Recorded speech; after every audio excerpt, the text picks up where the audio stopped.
Don't take another drink. If you're trying to run from an enemy, try laying down a captive audience trap on your escape path. Then, once your wannabe killer triggers it, nail them with Deadly Flourish. You'll slow, root, and hurt them, and probably enable your great escape. Sometimes you're better off tagging beefy frontliners, slowing them from reaching team squishies like you. Lessons come Other down. times, He's you'll taking swap another well-health drink. baddies clustered with their team. All right, Opportunity to pick up reverse the target and gears. deal AoE damage from the subsequent community death explosion. But just take it up to the top of the neck. Jin has a ton of tools to help his team take down stranded enemies. Who knows even what when he's the talking Virtuoso about? himself is miles. What is he talking about? Alistair tries going in, but ends up pulverizing a whole lot of nothing. The after vomit. pretty gnarly The flash. vomit. Now stranded. The vomit you start to feel it. Applying the passive from Is that Deadly Flourish and setting up a long-range route. The mind sends Repeated flows from Curtain Call then sends Alistair to the mind slaughterhouse, says, meaning "Don't Jin take tipped another the drink." cow's fate and remaining farther than a screen away. And you begin to do it, then the Thanks for mind tuning in sends to a the Jin message to the Champions stomach. Spotlight. Please subscribe to the Riot Games YouTube channel and leave us your comments just below the Then video. the body says, okay, reverse gears and bring it all the way up to the top of the neck. That's the vomit that's in you. This is crazy that we do this to ourselves. Okay, hit the button. That's the vomit coming up. Stuff comes up here. Now give him a small burp. Where you can taste it. Where you can taste it.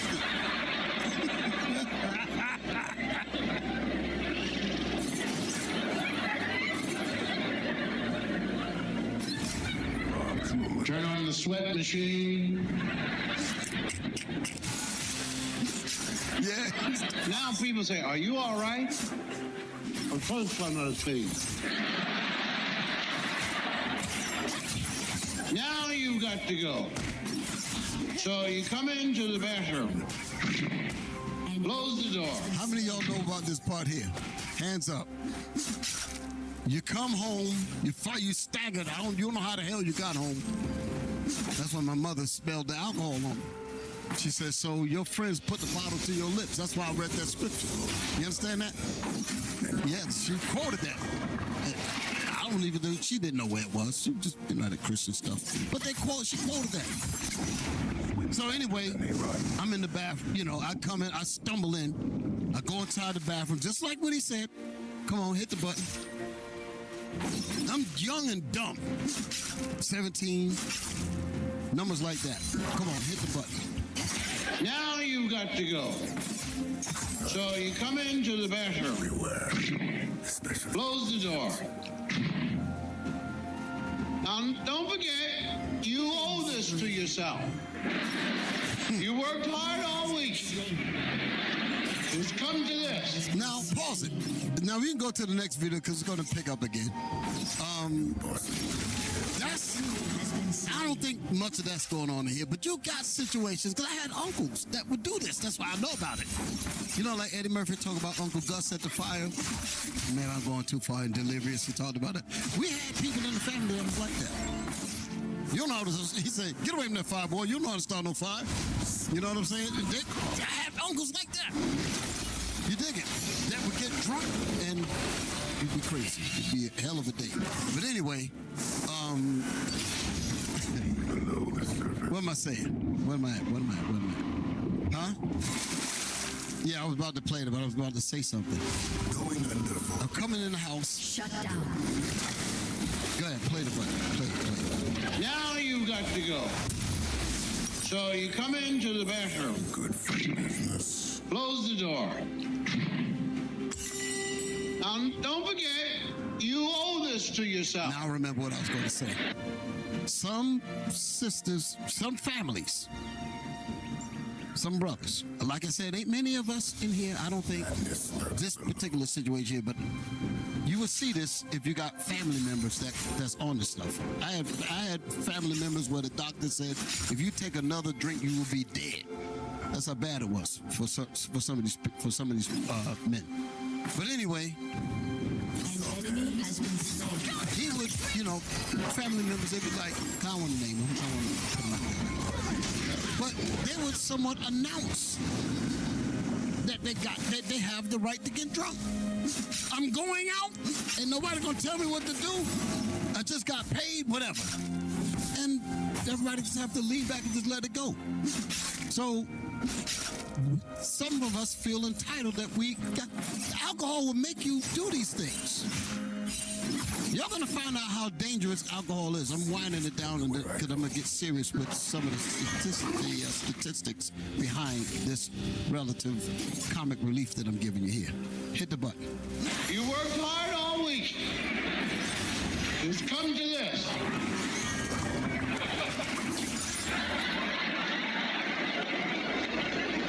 That's the toilet bowl. Y'all know about this.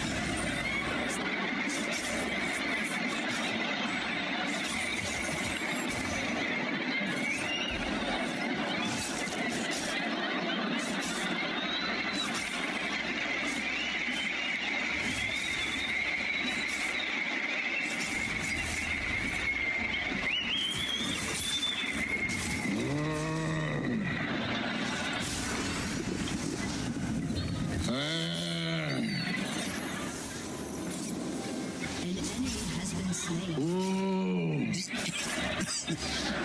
Oh, Jesus. Oh, God. If you get me out of this, I won't drink again as long as I live. Yeah, you see Now you are ready to show how sick you to are. put your face in a place that was never built for your face. That's how stupid it makes you look. So, An enemy has been slain. now you feel it coming. All right, I'm ready. You want that liquor out of you? Holding on, holding on. You're going for a ride, yes. Bring it out, yes. Here it comes on, when it explodes. And your muscles lock, everything. And you wouldn't be surprised. You would not be surprised if you saw your shoes come out of your mouth. You say, yes! Now that wave has stopped. You say, you All right, that's enough of that. It's bad like that. Some, not many, some of us go through this often. This is crazy. This is crazy. Let's read. People abuse alcohol to cope with stress. Why do people abuse alcohol? People abuse alcohol to cope with stress. I'm glad you used the word abuse alcohol. That's what we were talking about earlier. It's abuse. Come on. Trauma. What? To cope with stress, trauma, or mental health issues. Using it as a temporary escape to blunt negative emotions and create feelings of pleasure. Over time, this behavior can transition from conscious choice to habit fueled by genetic predisposition. See, now it's getting serious. This ain't no damn game. The chemical addiction in alcohol literally changes your body chemistry to the point where you are addicted to it and you can't stop it. You understand? That's when the doctor will have to tell you, if you take another drink, your ass will be dead. That was literally told to one of my uncles. Read that again. People abuse alcohol to cope with stress, trauma, or mental health issues, using it as a temporary escape to blunt negative emotions and create feelings of pleasure. Over time, this behavior can transition from conscious choice to habit fueled by genetic predisposition. It can change from conscious choice to habit, where it's an addiction. Fueled by genetic predisposition, meaning your body is craving for it now. You can't go without a drink. You got to have it. Some people are dealing with that. I say, you gonna stop? Yeah, I'm gonna stop. And come to find out, the battle is much harder than he said, or he thought it was, because the body is fighting it now. You know, they have cases like when people get an overdose on, like, damn near alcohol poisoning. They got to use alcohol. They got to use more alcohol to bring you down, so to speak. You can't wean you off. That's because the body itself is adapted to it. Okay? Read it said predisposition, peer pressure, and the brain's altered chemistry. So your brain is wired into it. That's how dangerous it is. Give it the next slide. Let me see, I got a slide after this. Here we go. Read. He's going to read these things. I'm coming down. I'm winding it down. Read. Key reasons for alcohol abuse include coping mechanism. Many drink to manage high stress, anxiety, depression, or to mask traumatic memories and emotional pain. Come on. Physiological changes. We couldn't do that in slavery. We could not mask emotional pain in slavery. So don't use that as an excuse. Because this will kill you. That's the point. Physiological changes. These are the parts I want to get to. Meaning your physical makeup changes. Read. Alcohol causes the brain to read the word. Physiological changes. Okay. Alcohol causes the brain to release dopamine and endorphins, producing pleasurable feelings that, with continued use, rewire the brain's reward system, leading to cravings. That's what's going on with alcoholic brothers and sisters. This shit is no joke. Go ahead, read. Environmental and social factors. Peer pressure, easy accessibility, and cultural normalization of binge drinking, especially in young adults, increase risk. This is what I was doing when I was 17. I was into this foolishness only for a brief moment. Because once I got sick once, I said, "You niggas straight. I got better sense than this. I'm out." Giving the next one. It says, read. Wait a minute, is this the same thing? Nope. Physiological change. Right. No, jump down because we read that. I wanted to make sure I got everything. Environmental. Nope. Go to the next one. Up. Environmental. That one. You get that and the one below it. Come on, read. Environmental and social factors. Peer pressure, easy accessibility, and cultural normalization of binge drinking. This is why they got the liquor stores in your neighborhood. Easy accessibility and cultural normalization. Everybody on the block drinking the old gold, the OE. Come on. Of binge drinking, especially in young adults, increased risk. Go ahead. Genetic predisposition. Family history plays a significant role in making some individuals more vulnerable to developing dependence. So it's hereditary. It can actually run in your children's lives. That's what they give. This poison that they put all over our communities. Ain't nobody doing nothing sociable. Nobody's doing nothing with measurably drink. None of that. They're using it to drown out reality. Give me the next one. Habit and addiction. What may begin as voluntary use can transition into compulsive drinking because of brain changes in the basal ganglia, making it difficult to stop. Why even go? Why would you even go into these areas by messing with this thing? Because this is a temptation that can happen to any of us. I'm just being real. I don't care if it's cultural or not. This could happen to any of us. Read. Often, individuals become caught in a cycle where they drink to deal with stress, but the alcohol increases negative emotional states between consumption, prompting more drinking. Okay, what's after that? Prompting more drinking. Damn. Was there anything after this? That was it? That was it? Is there another one? Huh? Going under for a breath. Don't read up. Okay, read that. An alcogenic culture. Alcogenic culture. This is what I was talking about earlier, where we make it sociable. Go ahead. An alcogenic culture is a societal environment where alcohol consumption is normalized, encouraged, and deeply ingrained into social rituals, celebrations, and daily life. It creates an alcogenic environment where alcohol is highly accessible, heavily advertised, and perceived as essential for socializing. You ain't got a cup in your hand, you can't socialize with us. So the peer pressure makes you, okay, give me a drink. You gotta recognize what these things are saying. Come on.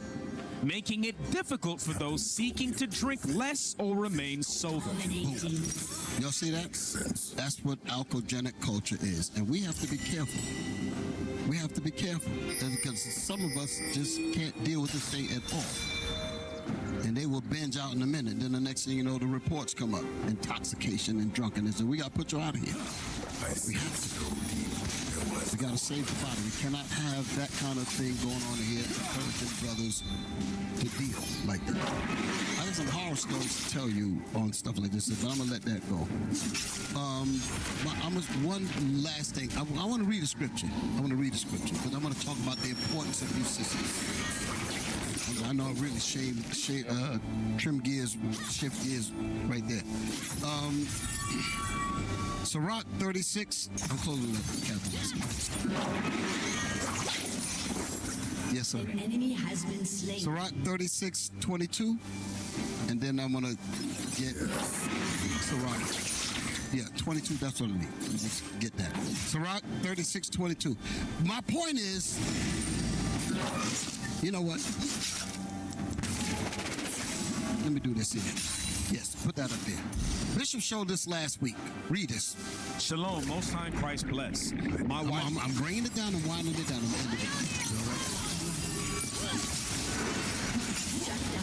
Read. My wife of 30 plus years only supports me when I. So we don't know who this brother is. We don't know who this sister is, and that's good. But the information is good for us all to hear. So I appreciate the brother that brought this over. But I will say he's asking for help because of what we're about to read. And he's not an alcoholic, so I'm past that system. I'm dealing with something totally different now. Y'all all right? Read that. My wife of 30 plus years only supports me when I bring it up. She never takes the initiative to do anything. No meal prep, doesn't even cook for herself. Rather eat out so-called healthy fast foods. And amongst other things, constantly have to remind her I work 12 hours a day. He works 12 hours a day. This brother. Go ahead. It's hard at times to cook and pack my own lunch at times. He can't even get a sandwich. He working 12 hours a day. Go ahead. It's been over 10 years now, in the truth. I'm drained, but she's still my rib. I still love her. I still have to take care of her, but she's not doing anything for me. Then he says, please help. In capital letters. The reason why, and like I said, I don't know who he is, but I went somewhat into the spirit of what this is saying. Give me the video that I was asking for earlier. I'm going to show what happens when you got a man that comes home, 12 hours of work, can't get any kind of sandwich or nothing, and he's totally neglected. And you have to go out here and deal in this wicked world that we've been talking about this whole class. No break, no nothing. He comes home. He might be a bus driver. Understand what I'm bringing out? He might be a bus driver working in the city. He might be this type of brother. Hit the button. You fucked up. Fuck wrong with you, nigga. You want to Is that the beginning? Nigga, I'll fucking kill you. Nigga, you doing that job. That's it. Now, hold on. Swim faster than they run. An enemy has been slain. What happened here, I was looking for the video that showed what led up to this. The guy spit on him. He spit on him.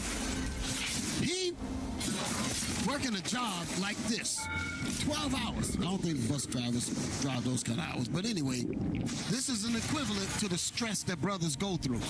I'm showing you the importance of sisters now. Brother comes home. He said, listen, I worked 12 hours. Can you at least give me a goddamn sandwich? And he has to argue. You understand what I'm saying? That's some frustrating stuff. You got to put up with some mess like that and still got to get up to go to work the next day. So you ain't getting no relief on no level. So anything could tick you off. So somebody comes on the bus not knowing the stress that he just came from and hit this brother into a wild tailspin. Is that the beginning of it? Hit the button. Why'd y'all play it the wrong way before? Y'all messing it up. Hit the button, man. Do something. I did. Do something.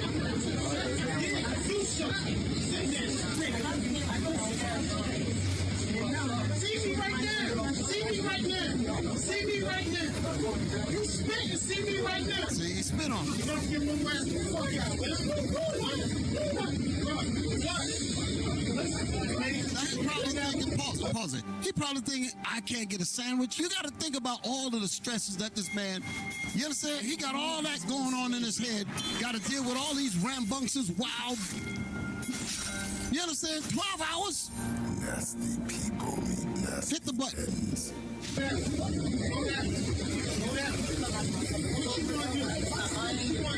He basically told he basically said everybody else move because I'm about to lose it.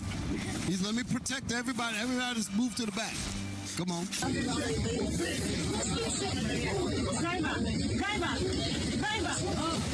Oh my God.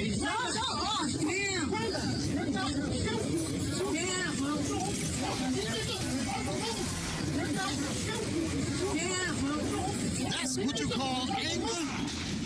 That's what you call anger? Yo, he went to work on this dude. He said, I'm letting out all the times I didn't eat. I'm letting out. That's what I'm saying. That all that stuff is coming out. All the times I couldn't get a sandwich, and you wanna do this, man, you're gonna get all of it. Go ahead, hit the button. He's like, oh my God.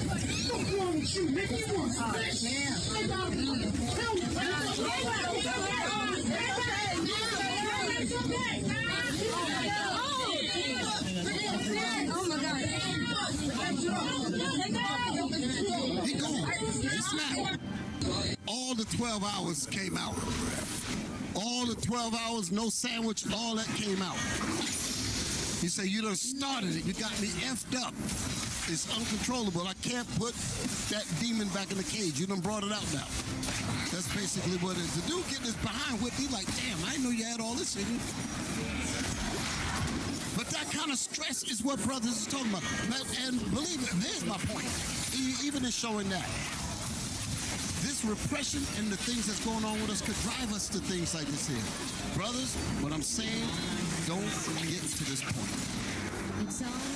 Control yourself, because like Marshall used to tell us, our old elder, he said, we need you brothers out here. We don't need you in no damn jail. You understand? So don't let things take you to this level. That wife ain't dealing right. Get rid of her. I don't know. Something ain't gonna happen. I can't have that. No way in hell. I guess we gotta go. We gotta have a talk about how we would deal with this, because I know some brothers probably really dealing with this, and they be like, well, the scriptures say this, and and they be talking about different things. But I'm not putting up with that. Hell no. You understand? I ain't gonna fight and beat up nobody, but I go in the hotel. Something I gotta get out. I can't have that. Talking too much. Coming out of it, I just feel bad for the brother. But in the case of that situation, what was I going to say about this? So we found, the scriptures. Read that. Yes, sir. The book of Sirach, chapter 36. This is what the woman could do to prevent stuff like this. Like the brother asked for help. This is the help that sisters can give. You got the man working 12 hours. That's crazy. What kind of situation is that? That's unbelievable. I can't get a sandwich. You're trying to send that brother to jail. You're trying to send that brother to jail. Nothing. He's stressed on all ends. He burning the candle at both ends. He ain't gonna have no candle left. Read 22. 36:22. Yes, sir. Sirach chapter 36. Sisters, you gotta know your beauty, man. You gotta know where your power is, so to speak. Okay, come on. Sirach chapter 36 and verse 22. The beauty of a woman cheereth the countenance. The man needs to be cheered up. Cheereth the countenance. Changes his.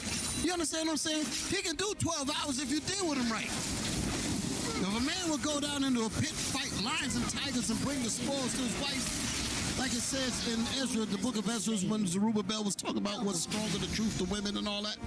Y'all know what I'm talking about, right? If a brother would go and do that, what could some kind words do to a brother? Here's your sandwich, Lord. I mean, those things would he'd be like, man, I could do 12 more hours. I get treated like this. You understand what I'm saying? Cry when you slice them. Come on.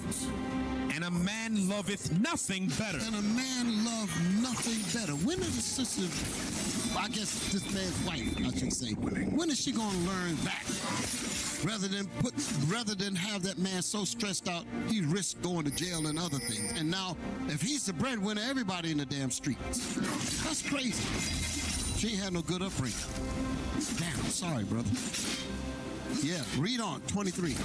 If there be kindness, meekness, and comfort in her tongue, then it's not her husband like other men. I ain't gonna go no further than that. What does that last part mean? Take the mic. I'm closing up here. Take the microphone. Verse 23. If there be kindness, think about this bus driver now. And think about the brother that wrote that note. If there be kindness, meekness, and comfort in her tongue. I remember we was bringing that out. And we were just reading the scripture, and I could see brothers was damn near melting just at the fact that we were reading it. Because they was like, man, I really wish I had that level of what I'm hearing. Y'all understand what I'm saying? Come on. What you got? Hey, Shalom, Bishop. Shalom, how you doing? It says he's not like other men, meaning... Hold it, stop. Did I ask you to break that part down? That's what I asked for? Yes, sir. Okay, good. But it says I'm only saying it because I've been giving the answer to certain people, and I hope you ain't one of them. No. Okay. No. Come on. When it says he's not like other men, it's talking about like, I guess the other men, like the men that deal with that type of stuff, deal with those type of women, got to go through that. But him and his wife, he set her in order. You know, he knows when he come home, he's gonna have his meal ready. He's gonna have things ready because she's, you know. This is gonna be beautiful. You're gonna like the way it's going. You gave the same answer that 40 other brothers gave. Because the mark was missed. You're right, but that ain't what I'm looking for. Now you're wondering, what am I looking for then? Look at the part. It says, then is her husband not like other men. I want that part. And that's the part that you was just answering, right? Trying to answer. I'm going to tell you the reason why we got it wrong. Because we are practicing what is known as learned response. We all answer the same way. And because we're so fixated in looking at the thing in one direction, we don't even think on the other side of what this is saying. Here's the question, just to bring it to a close. If her husband is not like other men, describe her husband. Destroyed an inhibitor. Legendary. Yeah, he set it out in order. He don't play no games. He hit the potential. You're right, but that ain't enough. Then is her husband not like other men? Somebody else. Come on, come quick. I gotta end this. I've been running a long time. It's already past 10 and under the... Shalom. You weren't in the room, right? I didn't go over this with you, did I? I don't remember, no. Okay, good. That brother will go into a cave with a lion. He will go across seas. He'll take over countries because he knows that he's bringing home spoil to somebody that's going. Okay, let me help you out. You trying to get there? You trying to get there? Your team has destroyed a let me just say it. Legendary. It says, then is her husband not like other men? And then I ask you to describe him. That means the wife that can do these things to her husband can turn him into a super god, a superhero. He'll be able to do anything. If he's able to fight lions and tigers, bears and all that, to bring all kinds of, you understand what I'm saying? All of those things. Imagine what your kind words could do for these brothers. If they can get this, they will be unstoppable. You're really buying a car? Black men sell dope. Really? And I'm getting to please a posse hole. Can you really be that picky with Just imagine if she was dealing with him right. Dealership now? Really? With these kinds of words. He'd be like, I ain't even used to this. Man, you get anything. And not only that, he would want to do everything. He would have the confidence to do anything. He would have the fortitude. He would have all, because you're his company, you're his aid. Atlas funded. You're his cheerleader. You was on his team. You are a helpmeet that is right for him. He would be loving it. Y'all feel me? You dig what I'm saying? Atlas funded. He would not be like any of the men that we currently see. Because our women are not, they're not realizing what we just read here. When they become this, they'll turn their men on to be fast really weekly get in his payouts wings, and a 95% he will do some great. There'd be no doubt. You trade in nothing your that way, he'll do. and we give you the capital to do it. We could organize this, we could organize that, we could build we this. offer multiple When you got evaluation that options support, tailored to that fit your woman trading behind style. you, From that's classic in your two-phase corner like that, challenges to there's high-speed no stopping evaluation. us. Look at what Whether we do you in prefer wickedness flexibility, for you or sisters. risk-free Well, not entry, you sisters. there's an But like I option said, for you. And if posse you're looking holders. for a zero upfront Nigga will commitment, sell that's drugs. where Atlas Access Risk shines. going to jail. You start for just $5. 5 months of That's selling it. dope, he's out of Small, business. refundable Locked broker up. account fee But gets he you will into risk the that challenge. to deal with the posse hold. No I'm calling upfront it that. commitment. You feel what I'm saying, No financial risk. But if he'll go that If you far, don't pass, what you walk would he away. do for No a woman that's strings dealing with him right like what we This read? is your chance to prove your skill without the righteousness. pressure of losing money before you Captain even Hoshea begin. wrote a book. Just one attempt, one clean shot, and a whole lot of potential. We're already trusted by a growing community of traders who are seeing real results with Atlas funding. We don't overpromise, we overdeliver. So if you're serious about trading, because I really want to go into both. Alright guys, welcome back to another YouTube video. Today, once again, playing some Akali in the top lane again. Today, we have Akali versus a very hard matchup today. Unfortunately, we've got the Mundo matchup.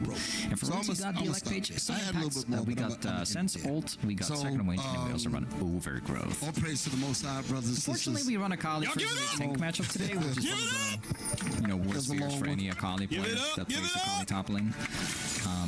I've got a plan though. This matchup is actually really good in the early game, so talking about the first couple levels. Oh, praises. And once we get to a point where Mundo becomes you good. I wore them we start rotating around with Magi items. We start snowballing 1v5 the entire match. All right, y'all can be seated.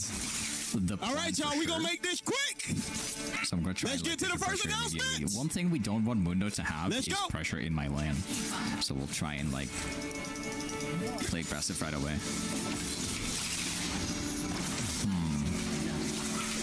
In Orlando, this is my first time in Orlando. We got Rolling Loud. We got Rolling Loud 2026.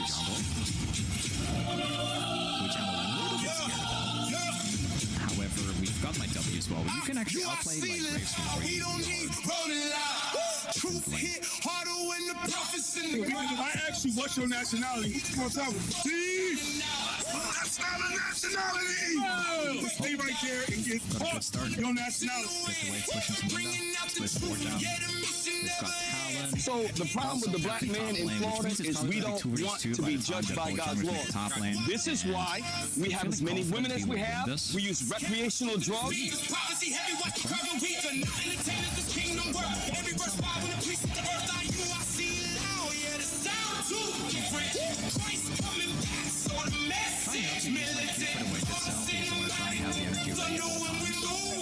We're IUIC. We don't need no damn Rolling Loud. All praises. It's fishing season. The prophet led by Captain Shim. Hit the Rolling Loud Festival in Orlando, Florida. Next video. Always have. Let's go. Shalom Israel, Most High Christ bless, Officer Razin with IUIC Austin. A lot of people have like music running in the background. So we're here in Killeen, Texas at the Craw Fest, teaching our people who they are according to the Bible and how they must repent and stop eating unclean foods, as it says in Leviticus 11 and Deuteronomy chapter 14.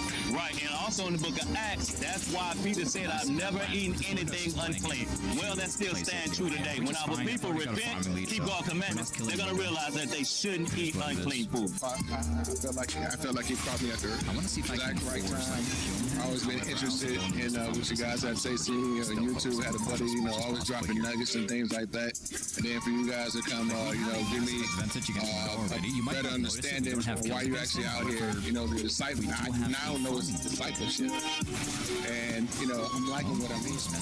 And the little bit that these guys give me, I'm definitely going to do some research and if you play against a window, conversation back and forth. Play safe. So I appreciate you guys being out here. Like I told him, discipleship. With that is what we say at the beginning of the match, which I think is very cool. The men of IUIC also did the work of God in the Killeen Craw Fest by teaching the truth, engaging the people, and calling them to repentance. Let's go to the next video. Hey, Shalom Israel, Most High Christ bless. Hey, this is Officer by IUIC Indiana. We're out here on the west side of Indianapolis. We've adopted this particular block. We're out here in our community, cleaning it up, getting the trash up, setting a good example for our people.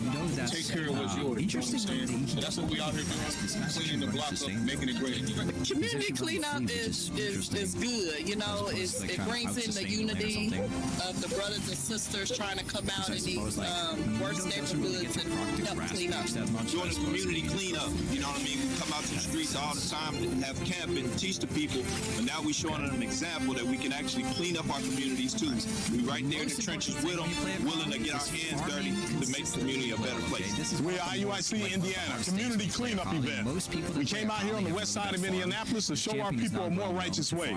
We show all our brothers and sisters came together so that we could show them how to take care of our community, how we invest back in our community. Shalom, Most High Christ bless. All praise. IUIC Indiana completed and adopt the block community cleanup in Indianapolis. We don't only bring the word of God to our people, but we also strive to lead by example through our actions. Next video, right? Their cues all the time, which loses them the kill pressure in lane. For years.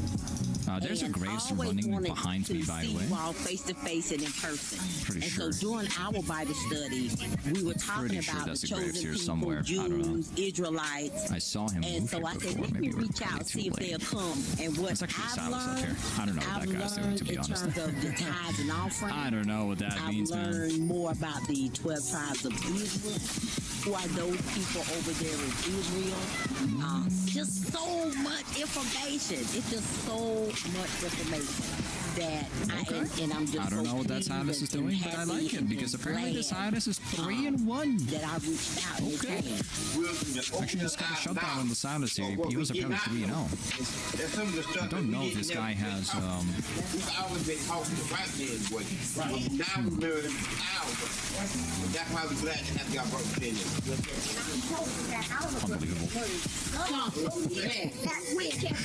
You almost get all 3 of them, dude. What an incredible start.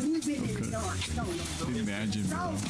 I'm like 200 gold away from getting the item. Lord have mercy. IUIC rally was invited to teach a local community about our history in the Bible, where the brothers and sisters were very receptive to the information and wanted to continue to learn more. We pray the Most High continues to open our people's understanding. Let's head down to Miami. We hear all the famous music.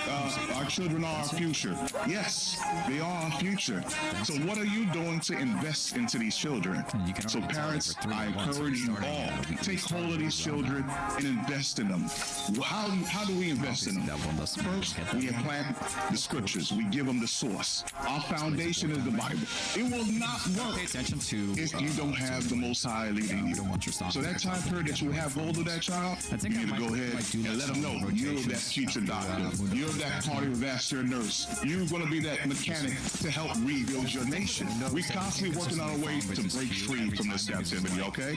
So that way we can invest and pour back into our nation. Shalom, Most High Christ bless. This is Officer Jakim, Officer Josiah here with IUIC Miami first annual Youth Career Fair. Now we're here presenting careers from a lot of the members of the body, teaching the young men and young children of ideas and careers that it can lead to in the future. All right, what you got? I'll praise it. We even had a lawyer from outside the body come in and do a presentation as well. So we're here trying to give the children a vision of what they can be. Miami's youth career. Miami, give it up! IUIC Miami hosted its first annual YMOD and YDOS Youth Career Fair, igniting purpose, expanding young minds, and equipping our youth with the vision to pursue careers, master trades, and build a powerful future to build our nation. Who ready for the next speech day? Because if Mundo decides to play super safe and just focus on scaling, there's no way. May 23rd, the day of Simon is coming live in effect. That is May 23rd. Circle it on your calendar. It's going down. May 23rd at sundown. Next one. What we're going to do is we build into the hex deck item as a first item. We then start building into, well, you can probably guess it. Try and snowball more over this window. Sundown. It's going down. We're not going to build any movement speed right now. Next one. We're just gonna be spamming AP. Play the video. Hopefully we can you got sound? farm this. Reliving the book of the acts. I carry my cross in my back. My homies so stuck in the trap. Going hard, ain't no time to relax. Keeping my mind on the throne. Applying the stuff I've been shown. Been patient through all of my woes. Been patient through all of my woes. Alright, who ready to fast, y'all? Chance that he's going to start farming. That's right, we fasting. That's like what The next fast is May 29th. May 29th is the next congregational fast. Pull up the next picture. All right, Pentecost is going down in Texas. Oh, yeah. Texas Pentecost 2026, the fire fell in Texas, and the gathering returns. People from every corner will come together for a weekend of culture, teaching, fellowship, music, and celebration. This is more than an event. This is the Texas Pentecost. Please stay. I think he's next probably video. Ultimate, so I don't think it's going to be that easy to beat Mundo right here, but I suppose we can give it a try. I suppose we can try. Or, what does it say? Tristana running around. Oh, good. My team already got it. Well, there's also a Grey zoning around, so I don't know. I think that my team has it, right? Yeah, they got it. Dude, if only I can reach it with my ultimate, I'm going to do R into E combo. 100%.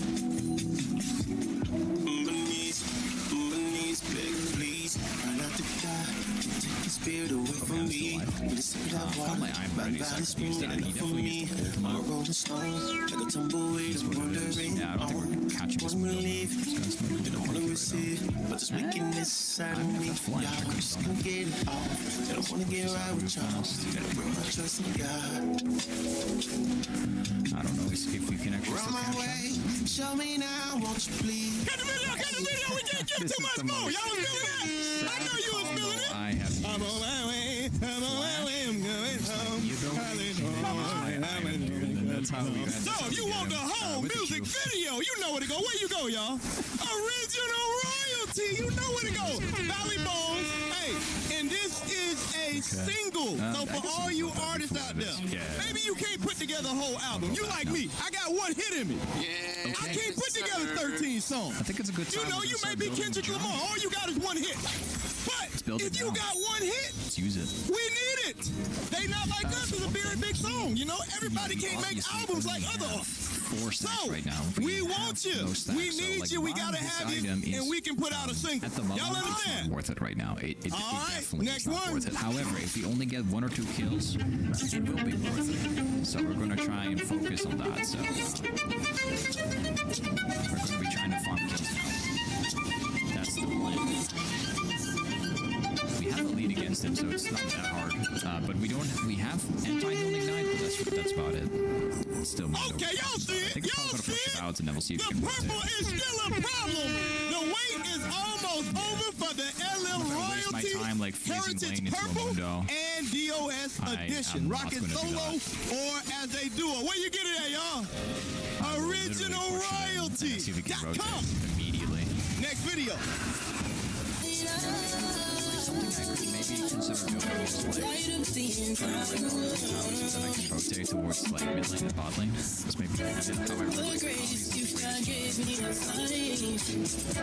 so I'm gonna make sure I live it right. Beautiful, he made the apple of his eye. So I'ma shine bright. All right, sisters, we didn't forget about you. The LL Royalty Heritage DOS Edition is now available in 2 more colors. Really designed to rock in any weather. Yeah, he's and coming soon. Where can you get it at? A lot of damage with OriginalRoyalty.com. He does a lot of damage regardless of how fed he is. Let's keep it rolling. Go ahead. That's not so much you can do about it. No one here. There's no one here right now. Smash it fully like glass. You can, but you can't.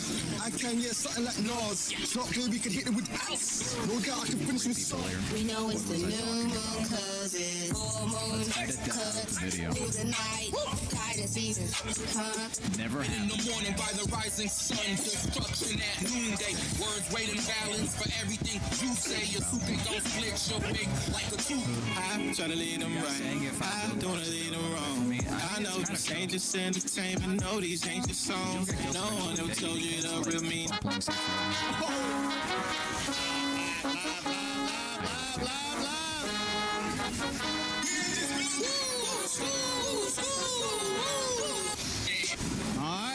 what time it is. Y'all know what time it is. It's time to vote for the Israel Live Top 5 Countdown. Solomon the Jew and Amos is number one right now. Let's see, can anybody knock them out? Leave them up there for a few seconds. Get your votes in. I'm playing against three Make sure people you at the tune same in time. Mondays at 9 p.m. That's right. Every week, Monday at 9 p.m. useful. Eastern Standard Time. Vote. All right, next video. I'm gonna go shadow build. Yeah, I was gonna go Rabbids build. I was gonna go Rabbids build immediately. However, it's not gonna work. If I had 0 stacks on my Magi right now. This isn't just another event. This is where pressure turns into purpose. Where boys become disciplined men. My 80 carry doesn't follow, so we don't catch him anymore. We've done this before, year after year, and every time it hits different. I don't think we can. 2026. No, probably not. This one is different. Okay, because this somebody to rotate top the lane. location is somewhere you promise. Okay, what is this guy doing, bro? Match the transformation. I have to get my cube. You hear things that shift your I don't know what that was. These guys are literally making a mistake. You're standing. You're walking away and leave changed. The truth is, if you miss this one, you might be missing.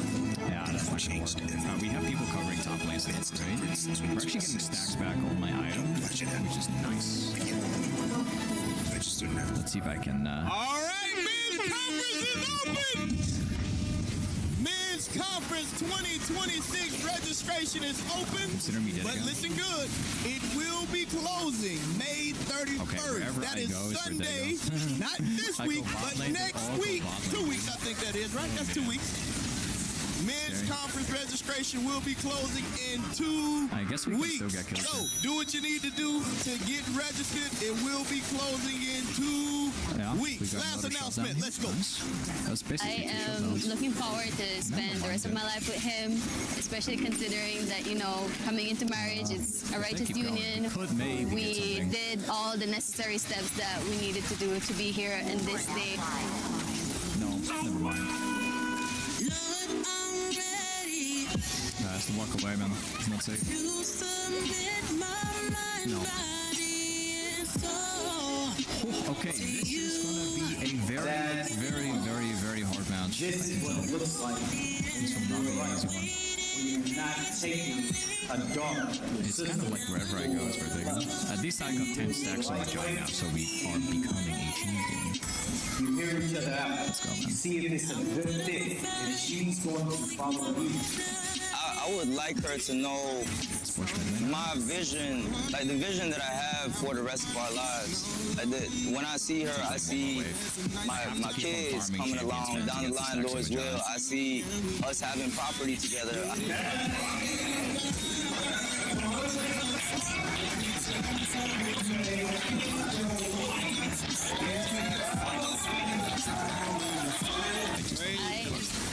All praise. IUIC Believe celebrating their first wedding as Austin Lyon and Sister Zaya embarked on their righteous union. The word of God, 2 years of proven and countless counsel were the tools utilized to rebuild our nation through marriage. This will conclude the announcement. What Captain Silas is already here. Willing to bet that. Yeah, man. Okay, I understand what they're doing. I understand, man. I get it. Ally has been slain.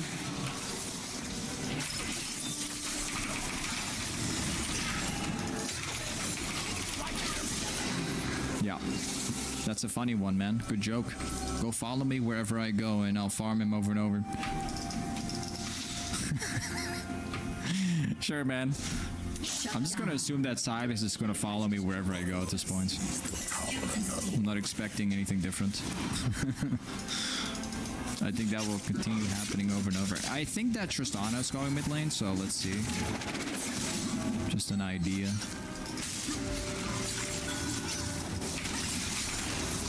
The book of 1 Corinthians, chapter 11, and verse 23.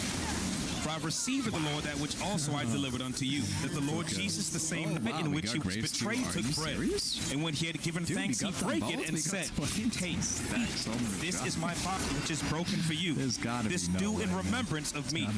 After the same manner also he took the cup, when he had supped, saying, This cup is the New Testament in my blood. This do ye as often as ye drink it in remembrance of me. For as often as ye eat this bread and drink this cup, ye do show the Lord's death till he comes. Wherefore, whosoever shall eat this bread and drink this cup of the Lord unworthily shall be guilty of the body and blood of the Lord. But let a man examine himself, and so let him eat of that bread and drink of that cup. For he that eateth and drinketh unworthily eateth and drinketh damnation to himself, not discerning the Lord's body. For this cause many are weak and sickly among you, and many sleep. In the name of the Lord Jesus Christ we pray. Amen. Actually, let me just quickly grab tower. Yeah. I'll pretend to walk away, but in reality, I'm going back in. That's the plan, dude. I don't think this guy's gonna know.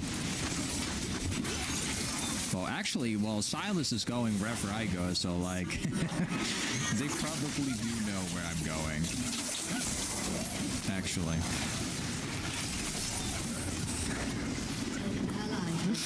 I don't know, man. That Silas is like something else. All right, all right. On your feet, on your feet. Let's give it up for that Sabbath class again. That fire Sabbath class. By our very own Bishop. Y'all stop, man. We got the Florida captains in the bench, so you know we got to bring it down. Israel, are you ready? Are you ready? Yeah, I'm just going to assume Silas will be here again. Actually, I'm kind of wrong here. So Silas apparently went... top line. What color is Christ? What color is Christ? What time is it? Who are we? Faith, patience, salvation. Yeah. Faith, patience, salvation. And finally, my brethren, be strong in the Lord. All right, dude. His what? His what? His what? His what?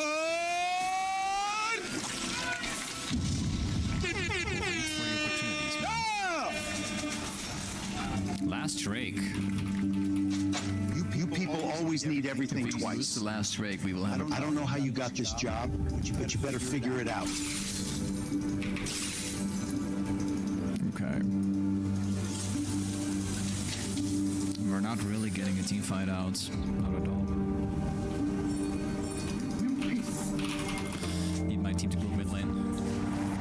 I have no vision, bro. Like, I'm playing like without anything, like knowing anything at all. It's kind of challenging like this. Long day. Mundo is top lane. We should just go for a team fight now that Mundo is actually not here. It's the best thing we could do. Yeah. Good. I like that.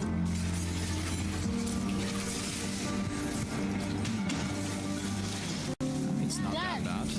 Are you okay? Why is this house always loud? There's a graves on my back here. I don't know what that guy's doing, but I like it, man. I don't know how you got this job, but you better Who cares about the Mundo? It's fine, whatever.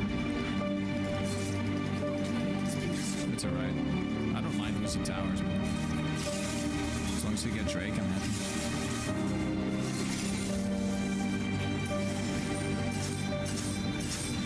Gotta do it fast, though.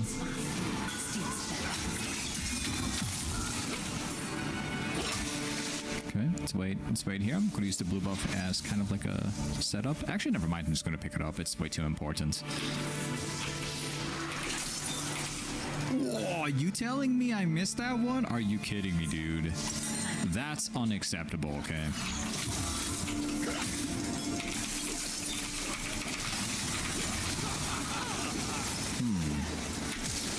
Apparently, they had vision. I'm still alive. It's ridiculous, dude. They apparently had vision. They knew exactly where I was. Super unfortunate. Super unfortunate, man. I'm not gonna buy the upgrade for the movement speed right now. There's no time for that right now. I'm gonna get the Rabidance build. Yeah, we're not going to deal any damage. This is what I was expecting when I ran like Akali into Mundo. I knew exactly what I was signing up for as soon as I saw that champion. Yeah, he will continue to be a problem. However, we will have the Rabadon's build now.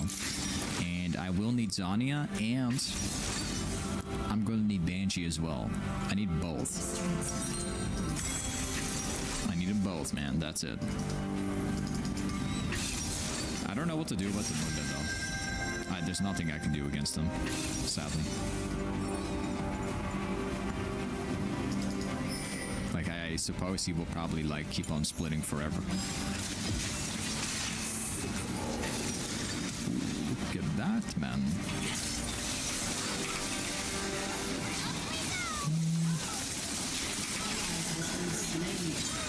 Nice one. Okay, I'm holding my combo.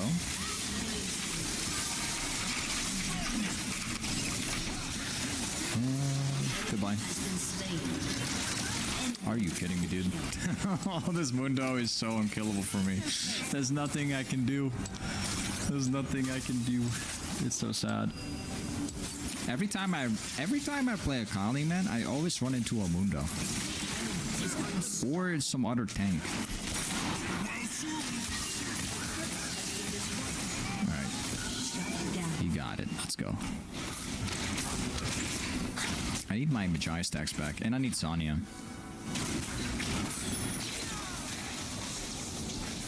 You guys saying that it's your first time seeing me play this champion? I've actually got quite a few videos on Akali. It would surprise you. Got plenty of videos for Akali, actually. Alright. Let's go back top lane. We push it out 2 waves. I'll use teleport. I need my team to hopefully not die before Drake.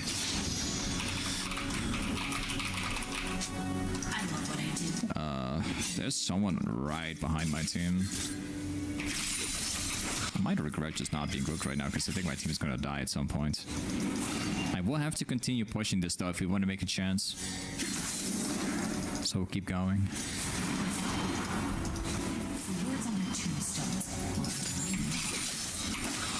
Yeah, alright. I have to walk away here because if Mundo shows, I don't stand a chance.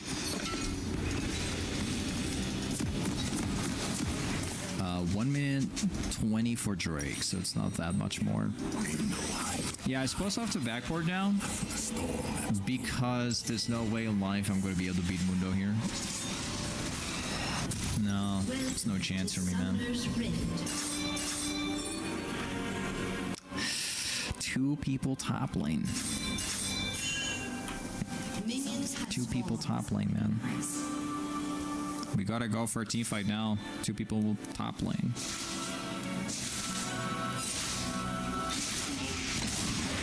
Oh, we should take that fight. We would win. We would win.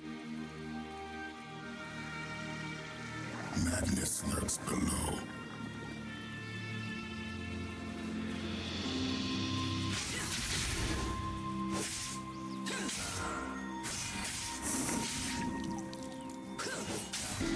This is Pike, the Blood Harbor Ripper. Abandoned by his crew, Pike drowned, but didn't stay dead. Driven mad with revenge, this revenant of the deep stalks, cripples, and kills everyone on a list that keeps getting longer. Welcome to the Pike Champion Spotlight.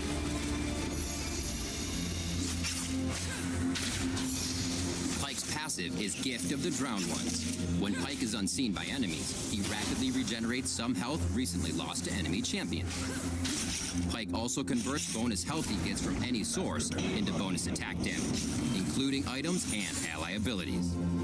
Pike's Q is Bone Skewer.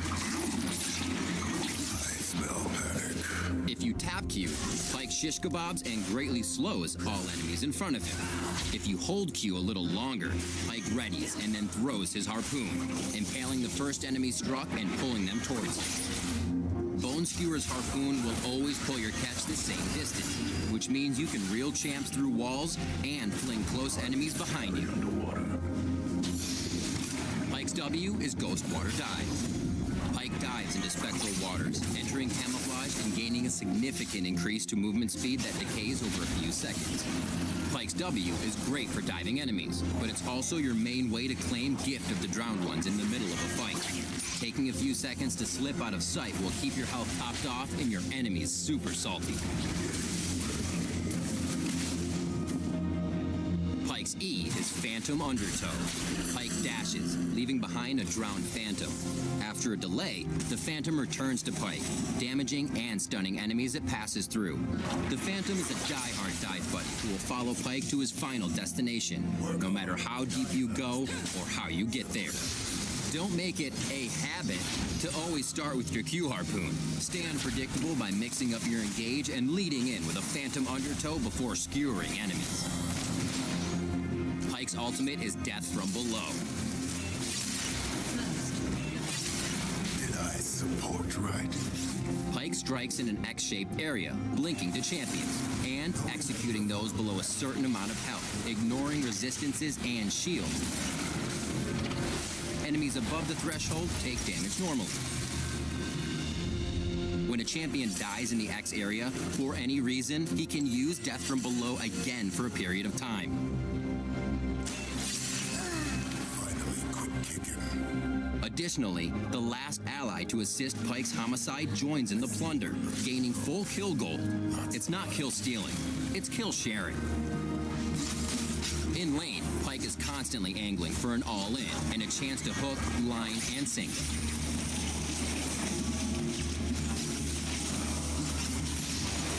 Once you've chopped up bot, search the map for more opportunities to keep killing. X marks the spot.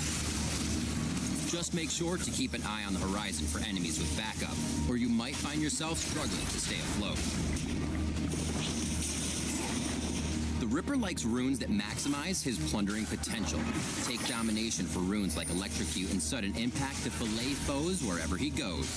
Dipping into sorcery for water walking and celerity will streamline your roaming and turn the river into a graveyard. When it comes time to spend your blood money, buy items like Dustblade or Yomu's Ghostblade to increase your damage and lethality. For more in-lane utility, try a traditional support item like Relic Shield.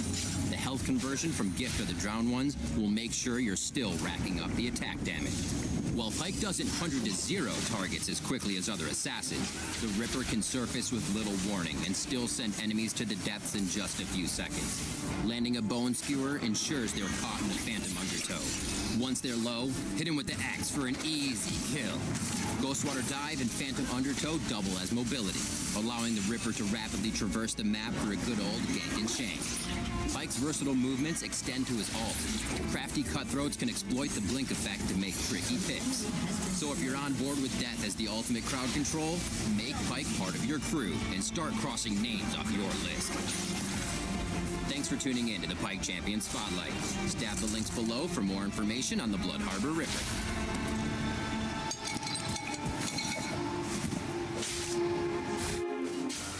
An ally has been slain.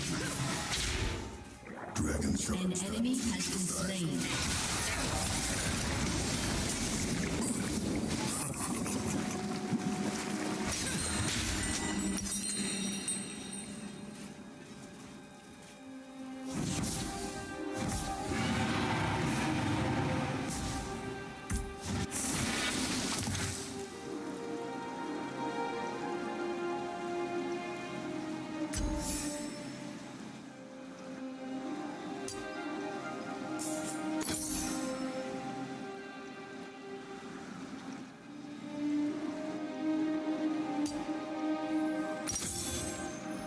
The rich man's a lion man.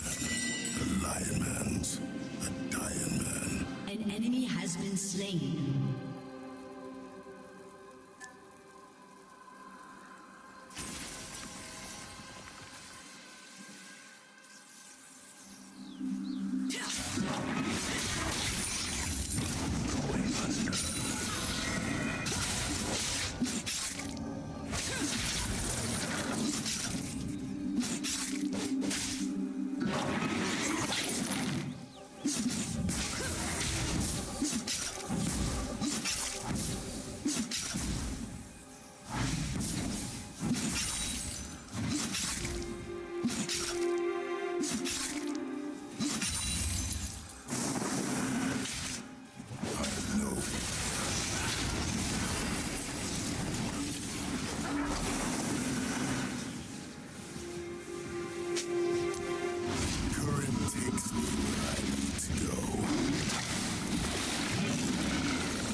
What's worth more?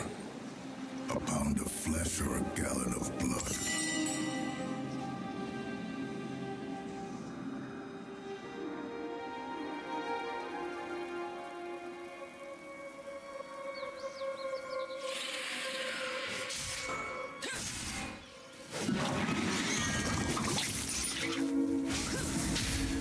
Sweet revenge.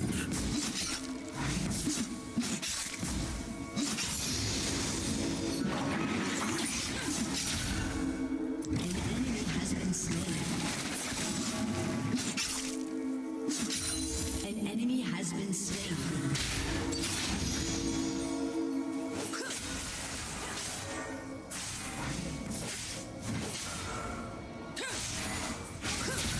Think like an anchor. Stay up there.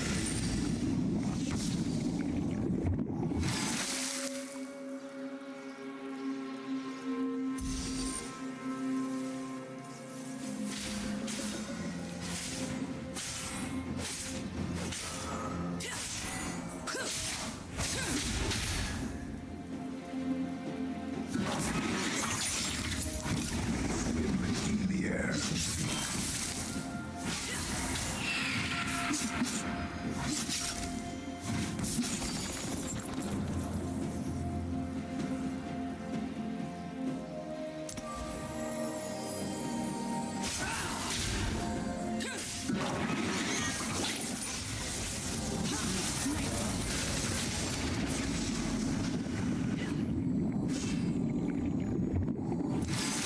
Cities calling.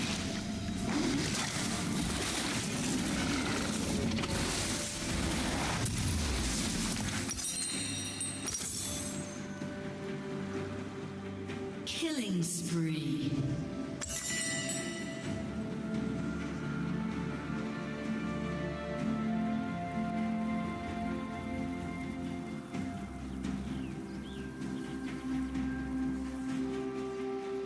World don't do very, Rampage. but I do.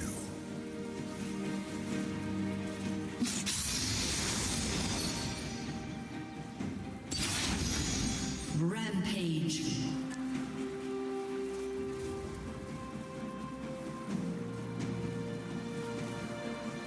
Sometimes a shark takes the bait and sinks the whole ship.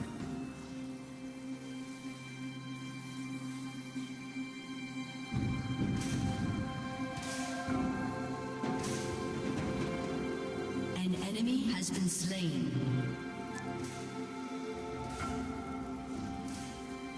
No one's been lower than me.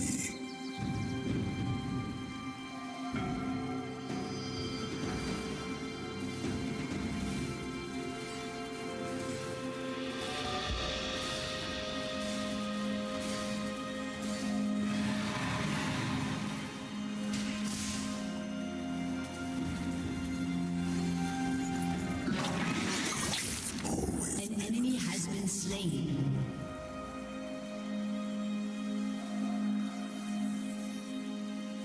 Shut down. Shut down.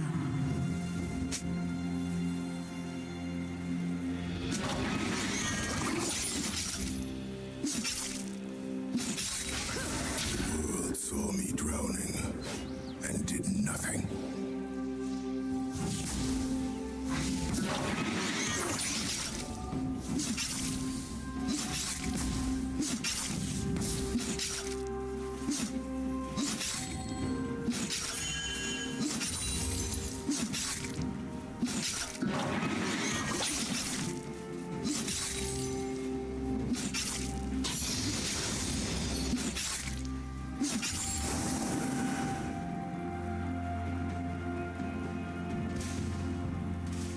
Tasted the good life once.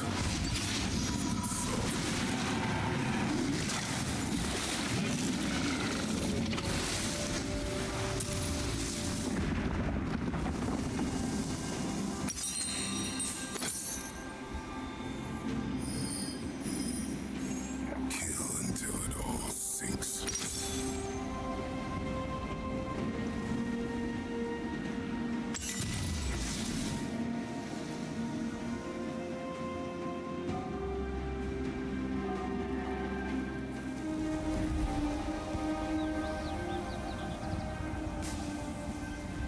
enemy has been slain.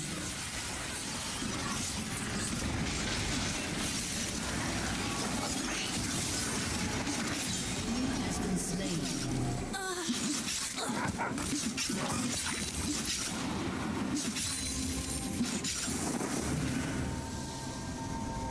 Some water flows through my veins.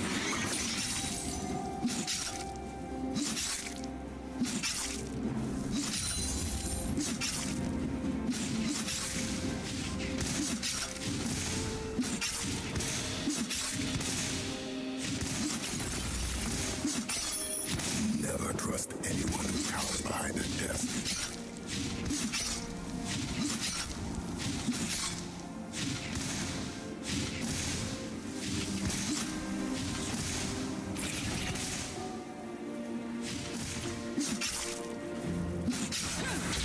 Killing feels like home.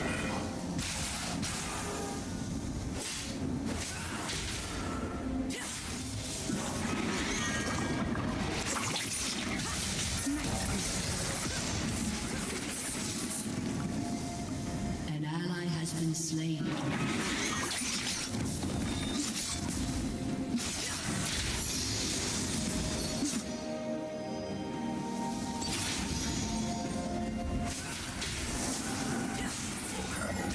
Persuade him.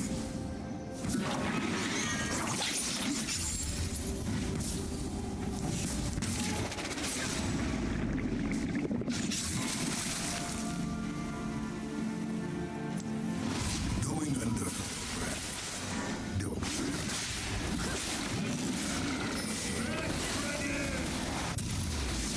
There's no way I'm good for business.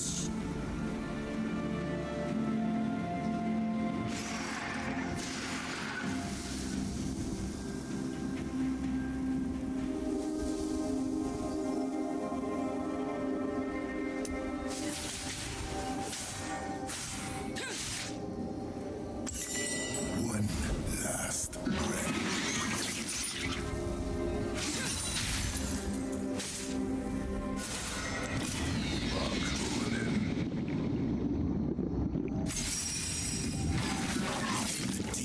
Unstoppable. An enemy has been slain. An ally has been slain. An enemy has been slain. An ally has been slain. I chose my side.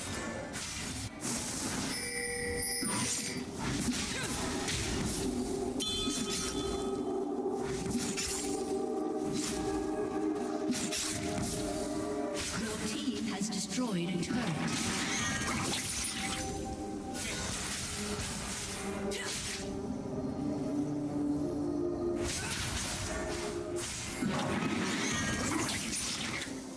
They said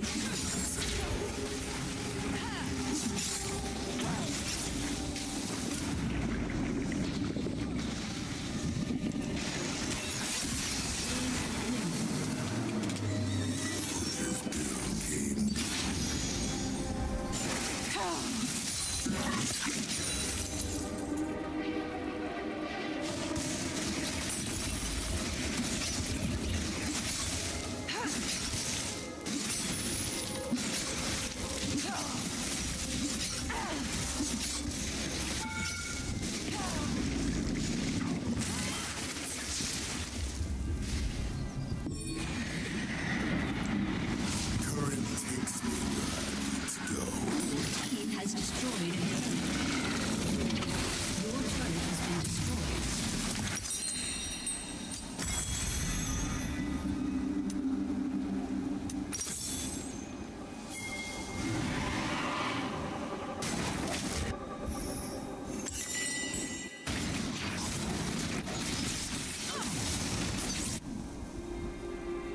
I look down at the world from the bottom of the sea.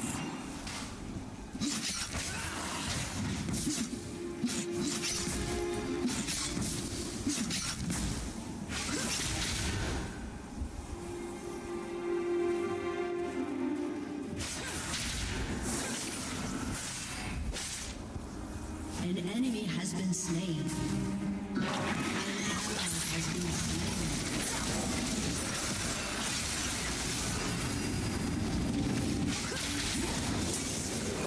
turret has been destroyed.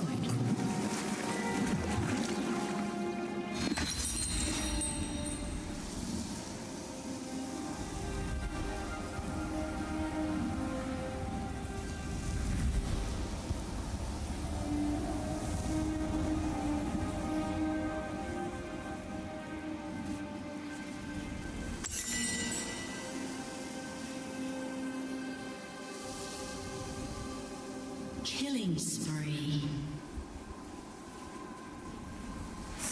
I ain't finished yet.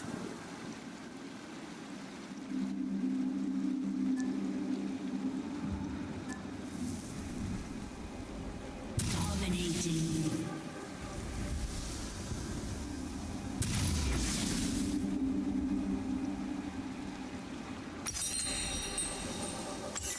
Went too deep.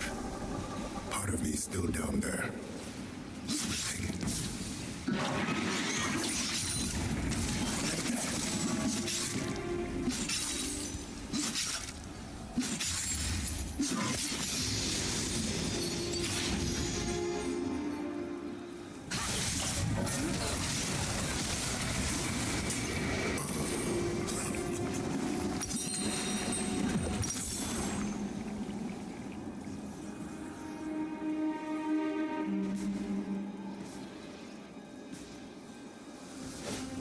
Your team has destroyed a turret.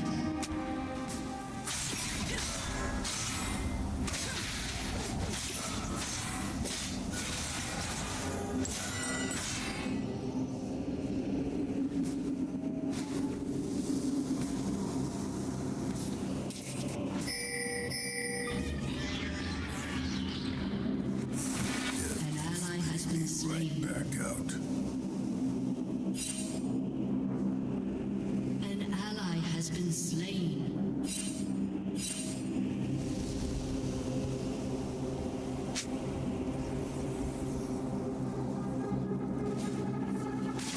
We'll all be underwater soon.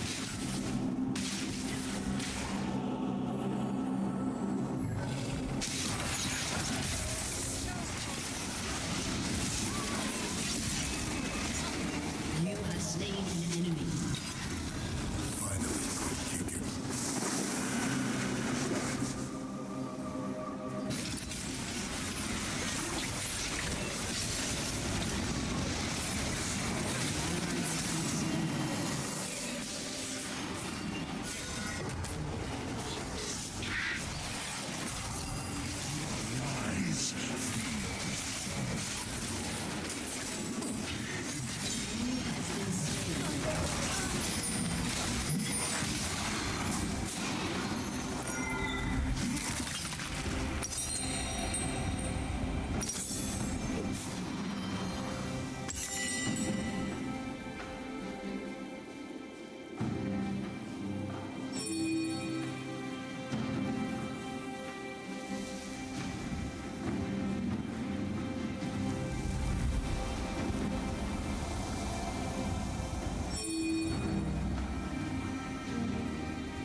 I'm already dead.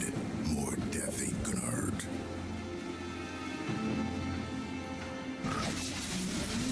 Slain.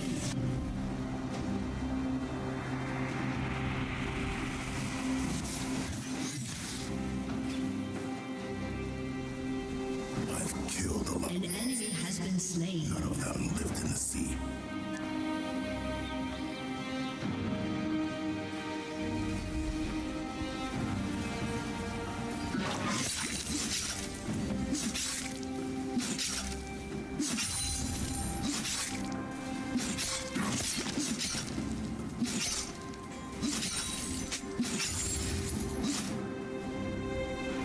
The sea is everywhere I go.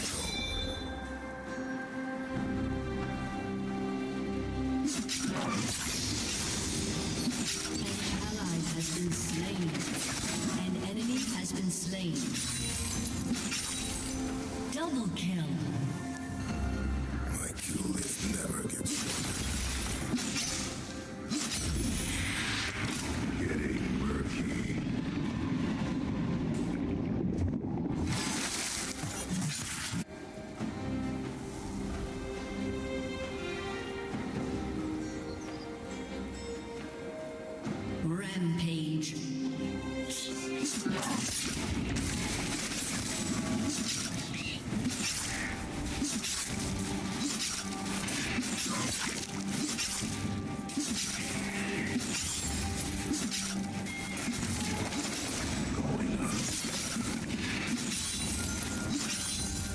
Unstoppable.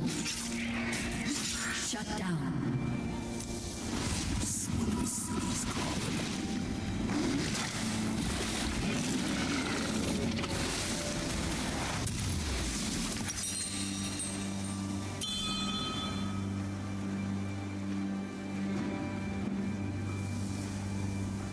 An enemy has been slain.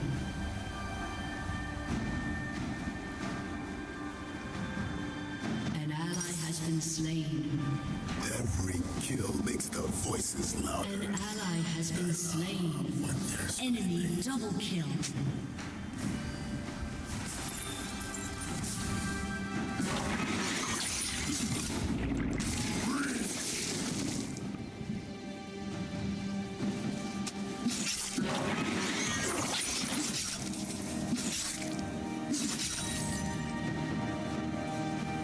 Split them open.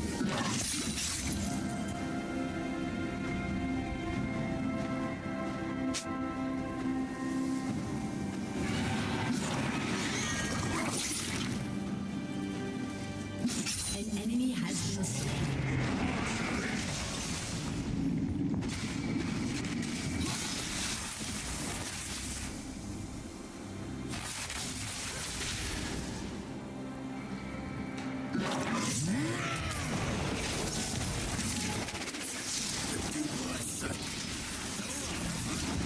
Your turret has been destroyed.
Everyone's gotta sink sometime.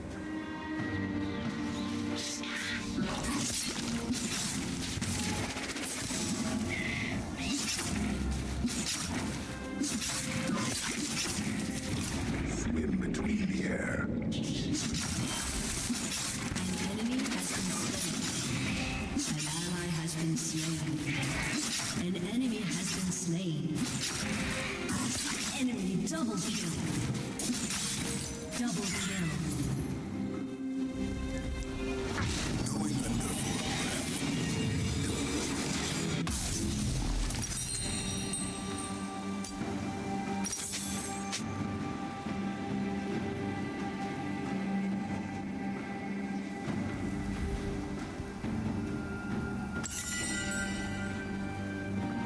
Somebody threw me a line. Your team has destroyed a turret.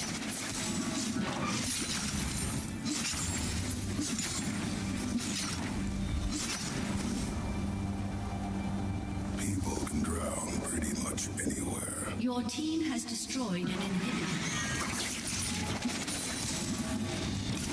Below the surface.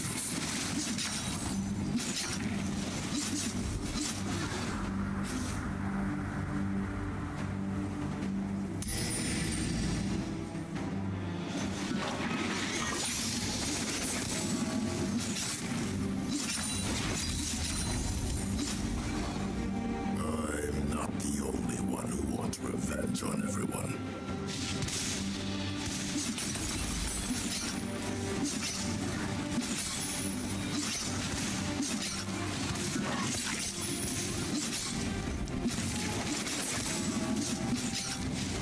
Your team has destroyed a turret.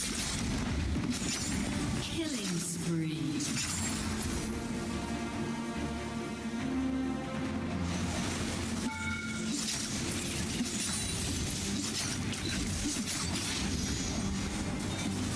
An enemy has been slain. An ally has been slain.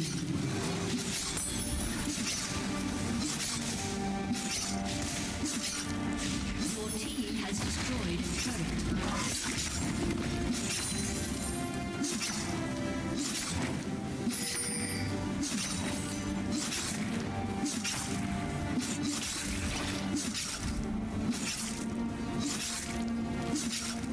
Your team has destroyed an inhibitor.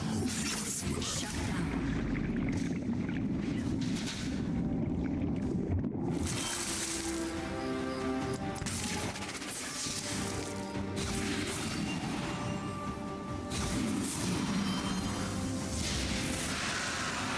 Last thing I ever drank was priceless.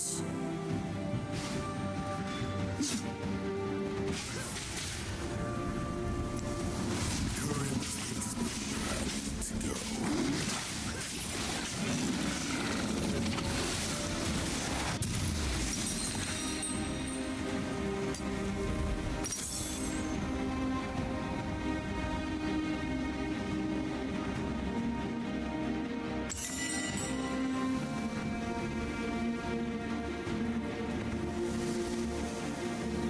Don't know where I end and the depths begin.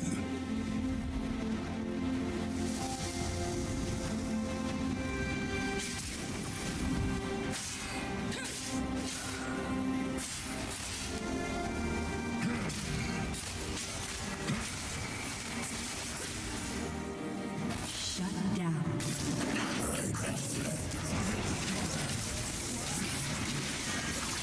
Ally has been slain. To your heart's content.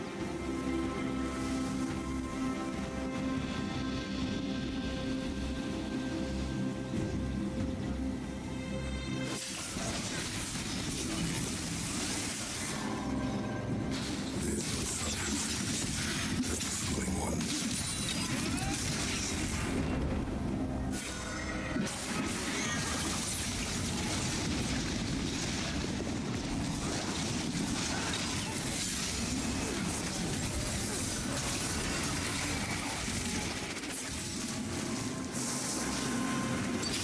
Your team has destroyed a turret.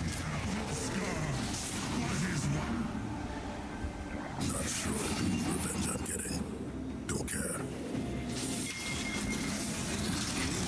Ally has been slain.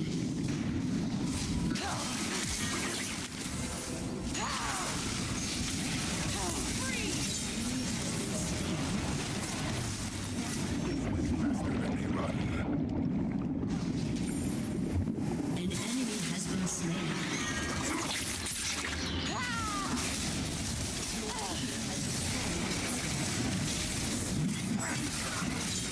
Has been slain.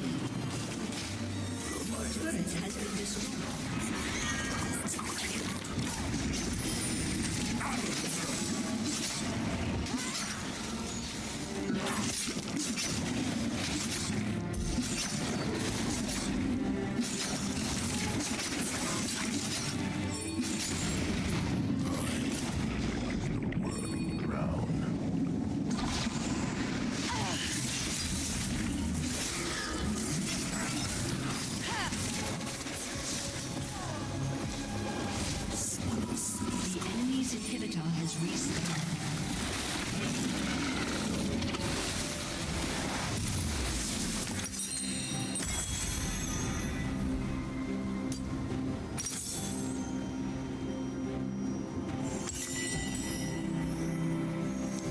Heartbeats carry underwater.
alternative.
You want style? You found her.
Yeah, so we go flat HP, second wind, sudden impact, multi hunter, and we'll definitely be going Gunblade Rush this game.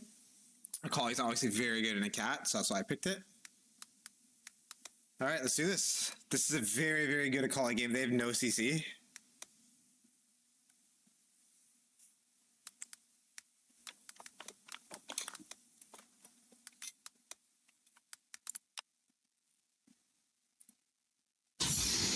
Time to do what's gotta be done. Go D-Ring, because we're in the winning side of the matchup. So what's interesting is that they have a very aggressive support, and so do we. So that means there's going to be a lot of action early game and around the mid. So navigating this chaos is going to be very important. I've for got us. 2 rules for everything. Don't ask for permission, don't ask for forgiveness.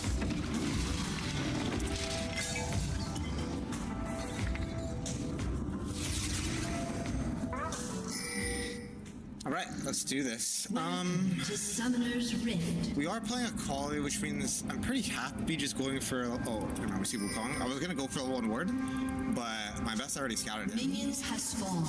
I do not want to get hit by an Akali Q here, unless it sacrifices a minion from her side, which looks like we can do that now.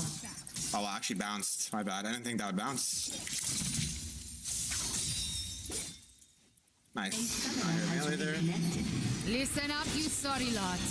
Only Luckily, her Q doesn't hit too hard level 1, so we got second wind. Take no We have D-Ring regen as well, because we are not a mana champion. Which means our health regen is extremely high. Roll with 2 spike here. Nice. Always better me. Just not her minions right now. She's doing a good job not taking damage, but we hit every minion, which is our goal here.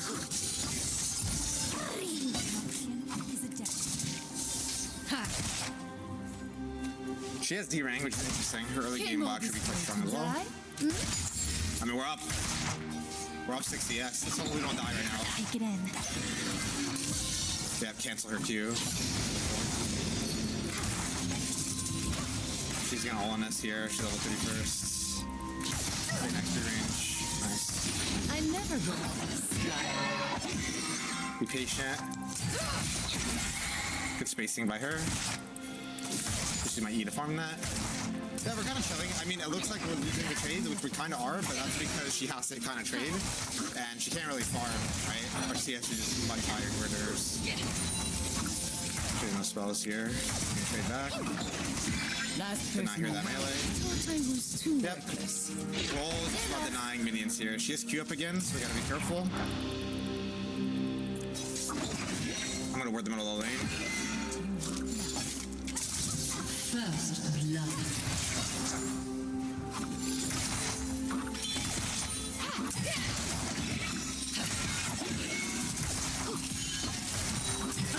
Force out her Shumpo. Killing!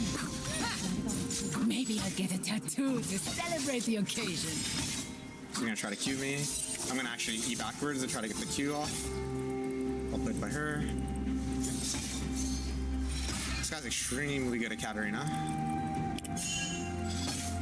This is Cat Evolved. This guy's weak. This is one of the better cats I've ever played against. I feel like it might be Cat Evolved. Take it in. Yep, just space. Nice. And we're up a lot of CS here. One realm to another. An enemy has been slain. Too bad. We need to find a window to base soon.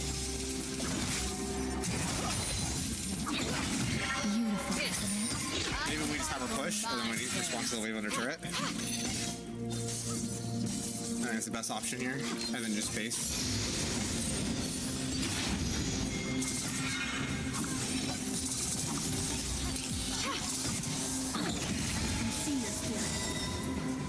Only need one eye to hit my mark. He wants to play Raptors. Taking a quick break. Try not to die while I'm gone. I have no shroud. I have to be really careful right now.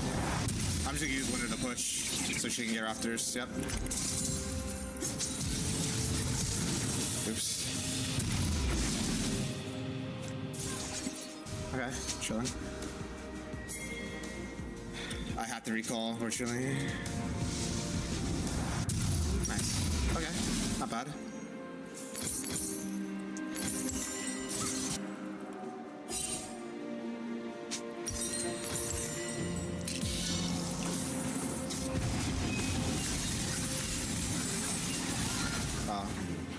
Can't believe that works. A little player, no flash on her. No punish for my team. Feels like a pretty high elo game. Right hand blaze, left hand thorn. This might be our first like genuine, really high elo game. Simple as that.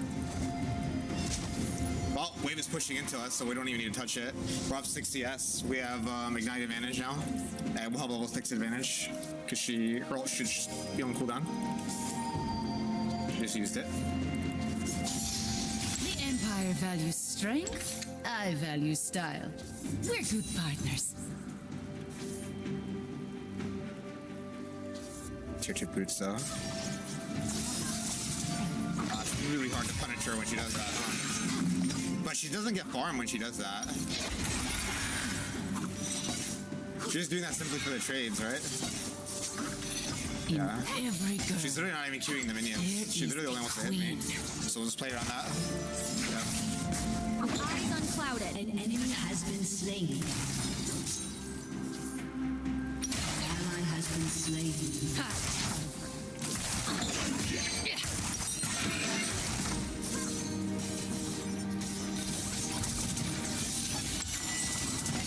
The Ascendant. That's really, really good at using his E to dodge my Qs. They are wrong. That's fine. I mean, again, we're playing the waves, right? An ally has been slain. I see your smoke. An enemy has been slain. I mean, giving a few once in a while is not too bad. She gave up so much to hit me.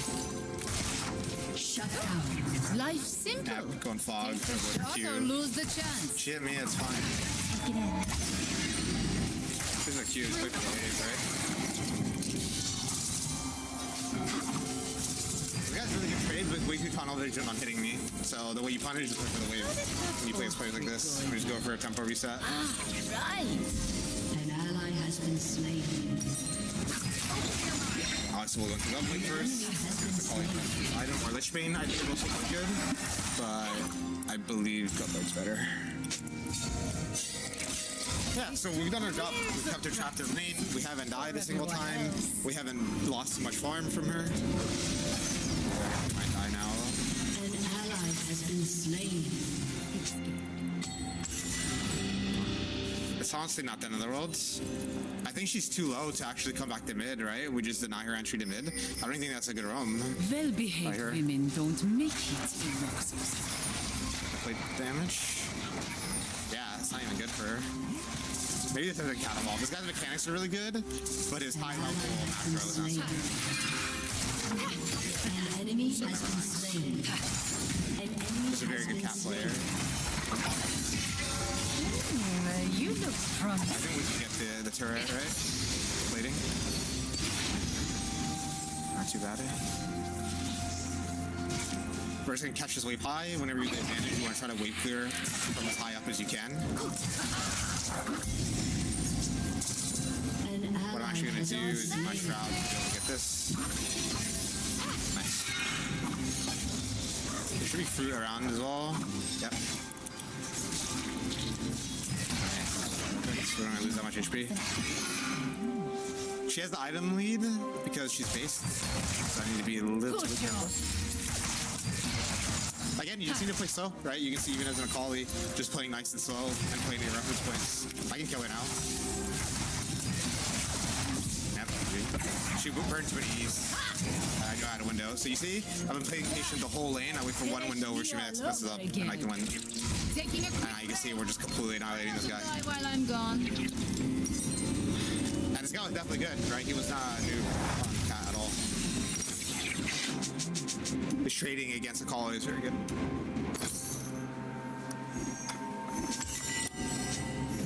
Alright, so without ults, we need to be very, very careful with these games. I have such a big lead, I do not want to throw it by dying now. Only way we can lose our lane is if we die. She has no E. I'm up 2 levels. I don't need to do anything right now, but Pyke is coming. So we can make the argument that we can actually be aggro.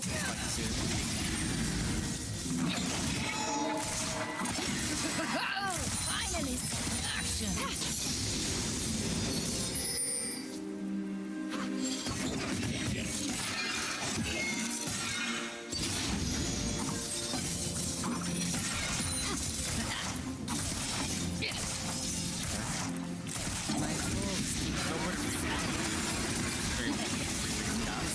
You give her too many roam windows.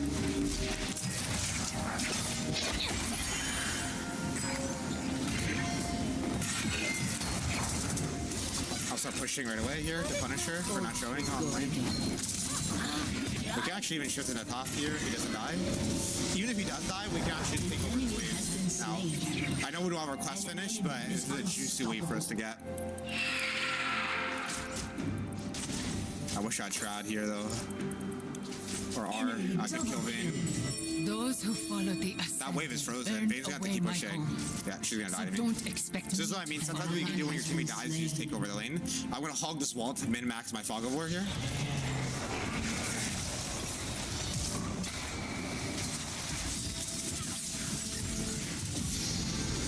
I still have E. Easy. We eat them up 2v1. The wave's frozen for Jax. We have the flash. When I can So we want Jax's lane. We barely lose any farm because the best takes over mid.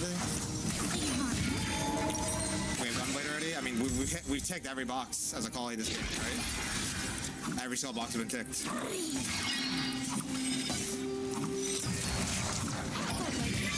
bad on these boots. The color's a bit dull.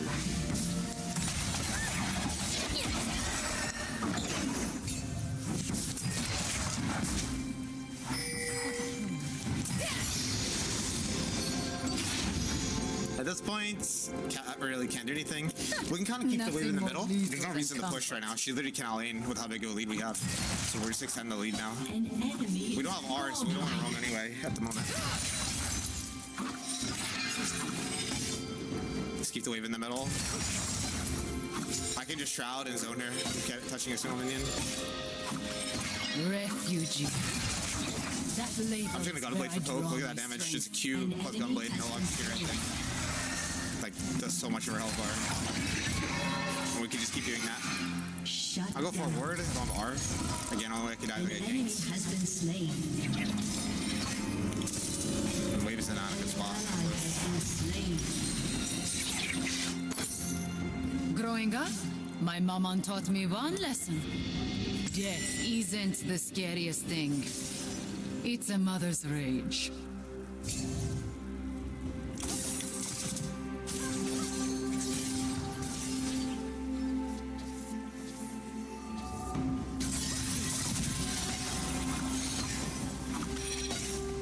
I don't even think I need to R this. Maybe I should have. I should have logged that. My bad. I thought I could greet it. I didn't recognize that Wukong had Triforce already. That was the problem. Yeah, he's on his spike as well. Had I recognized that at the time, I think I would have already. Breath might be your last. It's fine though. I at least save it for the next play. I got most of the waves, so it's not a big deal. And I think they can probably kill Cat anyway, so it ends up being okay. Not the underworld. I'll probably go bot here then, for now. Thrilled by the reputation. An enemy has been slain. An ally has been slain.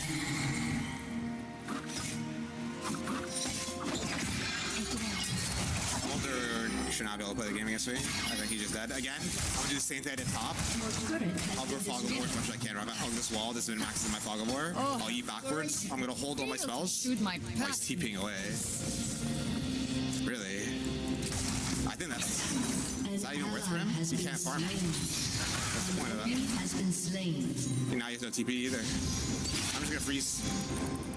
The long lane for a Akali is where you want to be.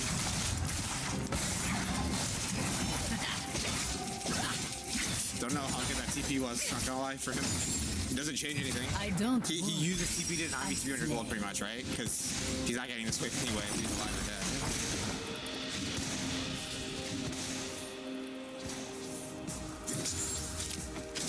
The league is all about denying minions and accruing minions, right? That's what your gameplay should be revolved around. You can see all my decisions are around minions in this game. For everyone else. I go top because there's minions to get. I go bot because there's minions to get. I freeze to deny. Yeah, I mean, he can't play. He's getting so impatient. He's literally trying to farm a W. Like, Enemy killing spree. the game is getting worse and worse for this guy. We don't need to do anything special right now. I am the beauty. Okay, he wants to dive. Then I'll start. Now, see, the beautiful thing about freezing is that I can stack the wave whenever I want now, right? So we can just tower dive this guy. We know he's the only guy on bot. Which means, again, he can't farm, right? He literally cannot access his wave, or he's dead. Yeah. Like, he has not farmed in the last 2 minutes. This is the power of a call here. Walking the line. Yeah, I'm just like, but then I mean, this is on bot. I just hit this until somebody reacts to me. An enemy is unstoppable. Danger runs from Vayne is a tricky opponent for us at this point. She has a lot of HP due to her itemization. We're not careful here, run it down.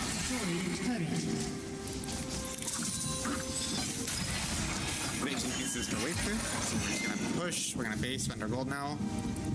Although our team's going to be making a play, so we actually should not base right now because our team is being proactive. Best is on the map, Cass is on the map. So I'm not going to base right now. Okay, my team's basing. I'll base. So I'm really trying to stick up my time on my team, alright? Man, he's going to cancel it though. Too bad. It is what it is. Not really the end of the world. We'll be a little late, but we're still doing what we want, right? We're still off the map when our team is not doing anything. I'm going to go Storm Surge because I like movement speed on Akali. That's really the only reason. Your turret has been destroyed.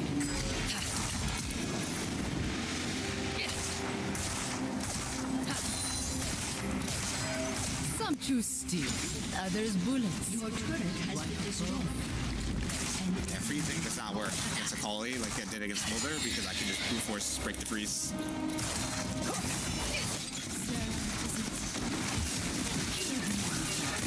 don't know why I keep using it to them like that. Your team has destroyed a turret. Okay, this time you can't kill me. I'm going to fully treat you. Yeah, he's really bad. I chunked him myself R, right? He had no R now and he's 1 HP. Made no flash either. They cannot fight us. I just go fast here. I wipe them all. Yeah, pretty straightforward. Now Cat can come kill me. There she is. I gotta watch out for her jumping on me. Okay. So whenever you're playing Assassin, you're just patient, and the second the fight looks good, you just burn everything, right? I'm willing to immediately burn my flash. I don't care about my flash. I just need to spend it to get in range ASAP.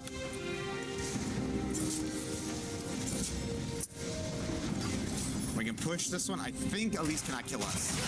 I'm making a gamble that Elise Support cannot kill me if she does. Virtue? I've got a few. Advice is legendary. A few more.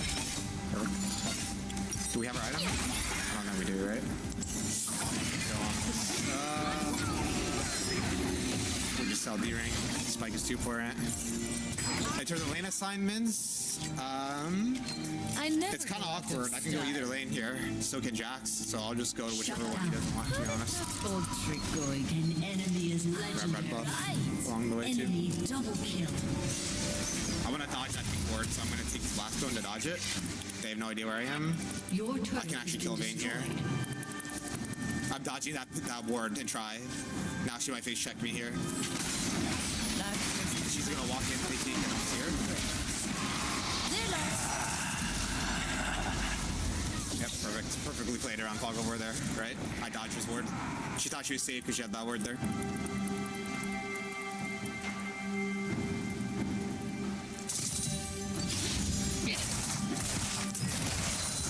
Open up with E always, by the way. This one is face checking. You open with E auto attack, right? That's how you have max your damage.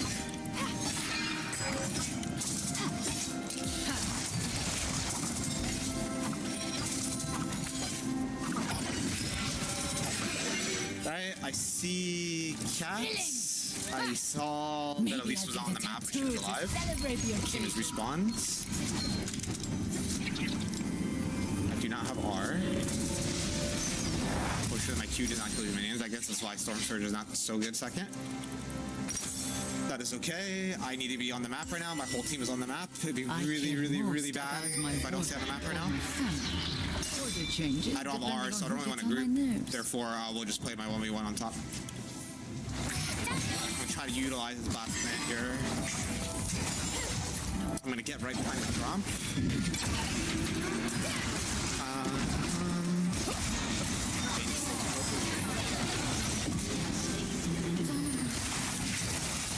I need the Shroud. Wait out her. It is. Okay, she's all. Sure. I traded the Shroud to her ult. She can't side with me, right? That's all I needed to do. An ally has been slain. So that's 3 for 2. She will get powered up. No so that means I get a tier 2. I get an entire tier 2 for myself. And as you can see, I didn't move to this play, but I kept pressure on the map, which means my team was winning, and I'm getting a turret at the same time. Guaranteed to win. I still don't think I can dive her. Oh, she's no condemn. That's not allowed. Man,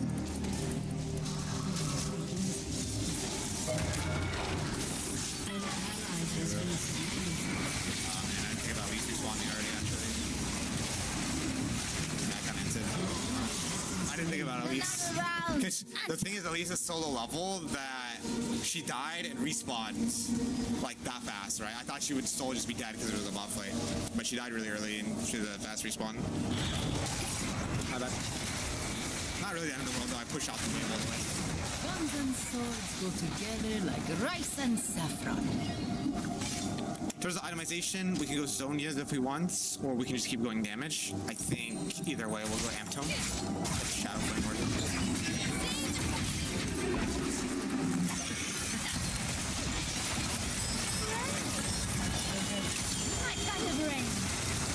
I do like the idea of Shadow Flame because magic pen scales better the more you have. So something like a Shadow Flame will be a lot of damage for us. All also has very high damage ratios. Shadow Flame is really good on. Enemy double kill. This situation, I'm too late to the fight. So again, when you're too late to a fight, there's no point in going to it. I should just be pushing here. The most important thing about League is if you cannot be at a play, do something else to impact the game, right? I could probably be at the plate now, but it looks over, so I'm just gonna stay pushing mid here. They can't really pull Baron at that HP. Okay, this fight is so close to mid, I can be here now. Kind of guard this guy. Yep, I'm just guarding for him.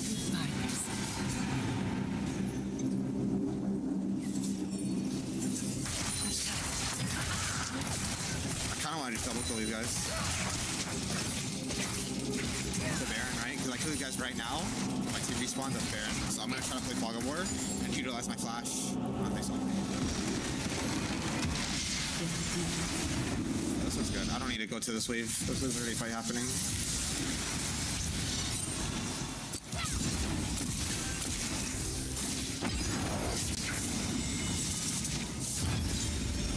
Okay. It was not too bad. I saw my flash and my ignite for the next fight. I did not think Cat would survive there and kill Mbessa.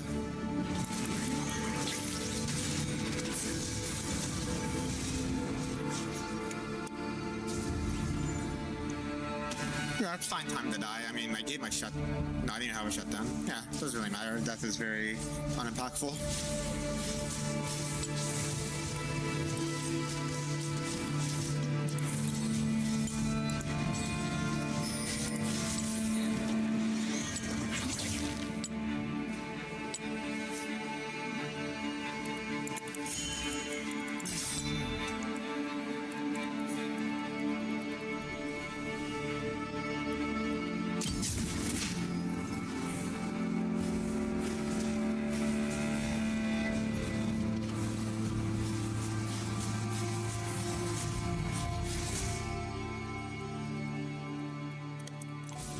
At this point in the game, just group. I do want to hit level 16 though. That's a big spike. That's base damage on a champ that buys a lot of magic pen. So that's actually a lot of damage increase. I don't really care about this wave, but there's something else to do. Might as well get it. At this point, I'm so strong. I just want to move right away down to place. Oh, this is looking a bit scoffs. Cassio's cooking here though. I have a nice angle.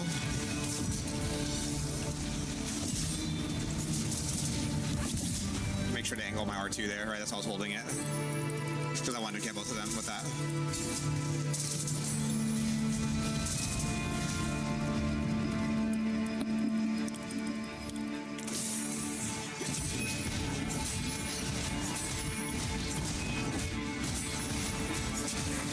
Can we end? 15 seconds? We push very slow. I don't think we can end. I think we just wait for this. I just tempo reset. I still have my flash, by the way. I'd never had to use my flash. This is a rare occasion where I think we have enough for Shadow Flame. Actually, let me think. Because I think this is the best way to end the game, but this is more fun, so let's do this. But if you want the actual objective best answer, it's definitely Shadow Flame and buy Seekers, for sure. because Seekers will allow me to play the fight very fast.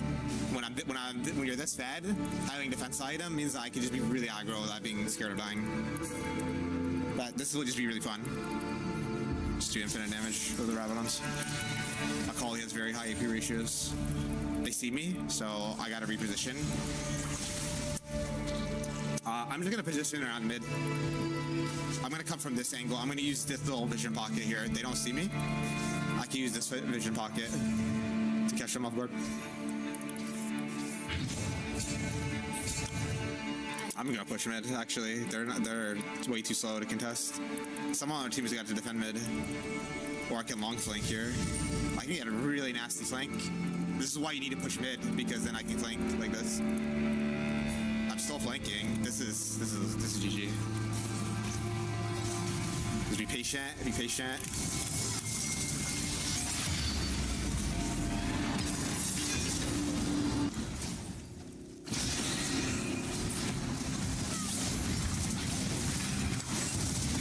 Yeah, there's so much damage left in this fight. Nice. That ends. CP does not. We can get this. That's where Sony's would have been good, right?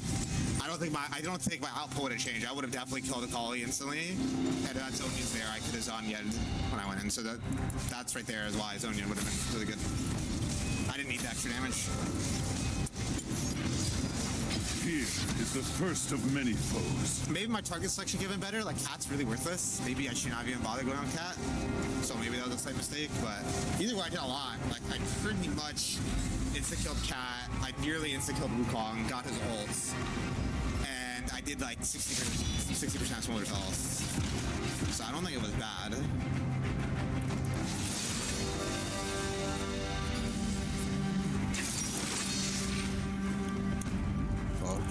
Relax, big.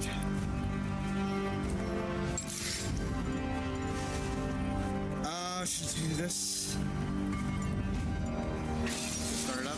I'll play Fog of War here.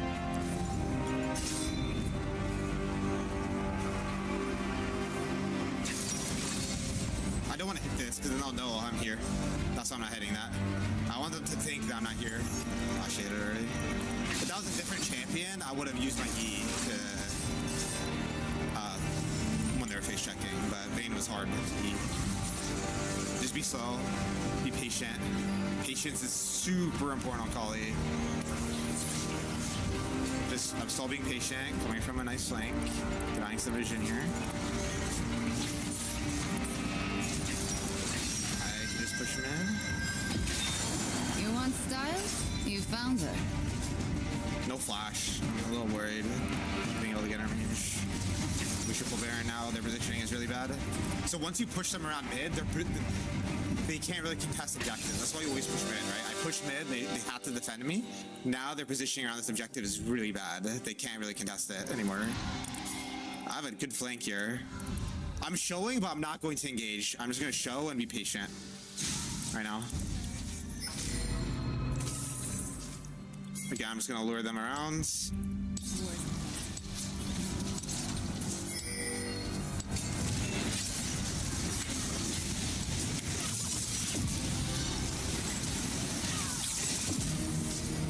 I have E for Vayne. I'm holding my E so we can see her in Invis, right? Because when they're marked in Invis, you can see them. So for my Jax, I'm holding my E2 so he can stun her. Well, you are much of a child.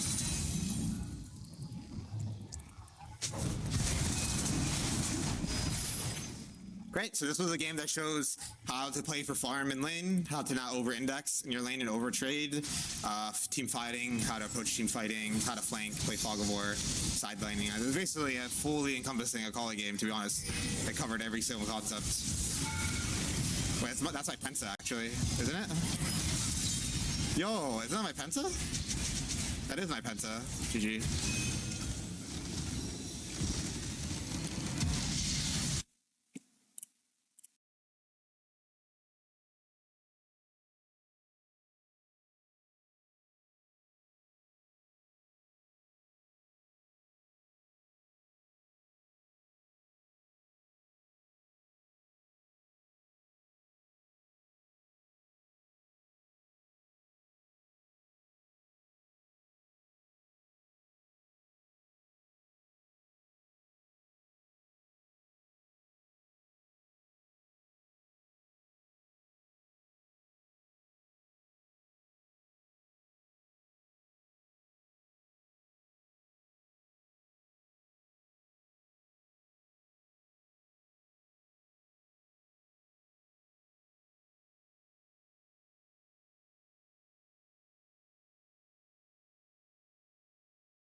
to Summoner's Rift.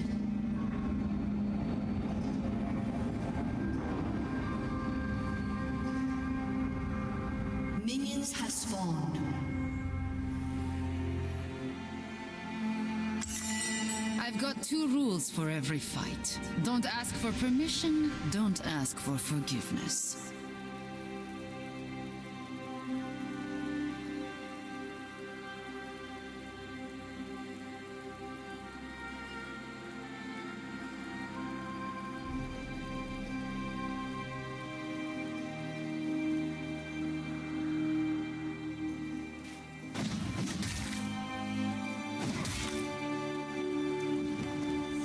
Virtues?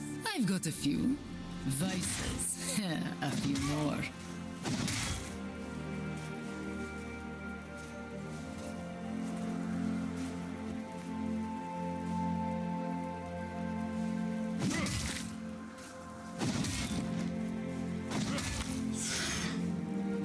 The Empire values strength. I value style. We're good partners.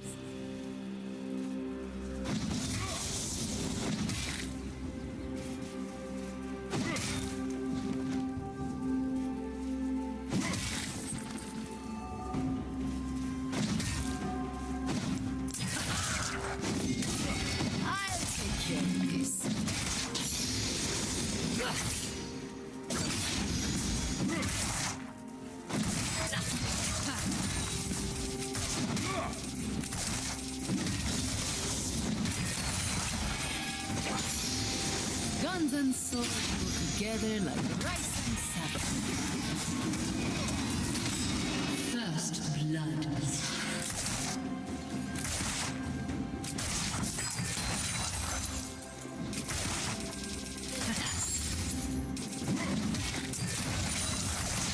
Settle down, sweet pea.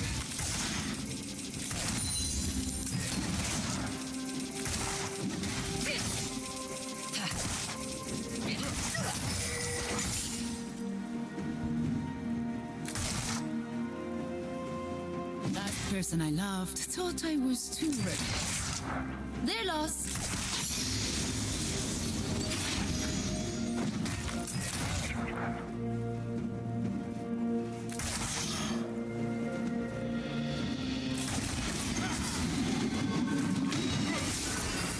Don't hold back. I'm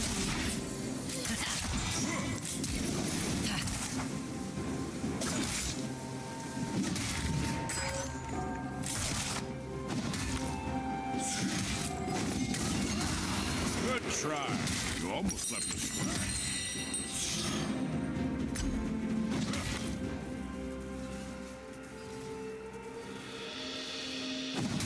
Another round.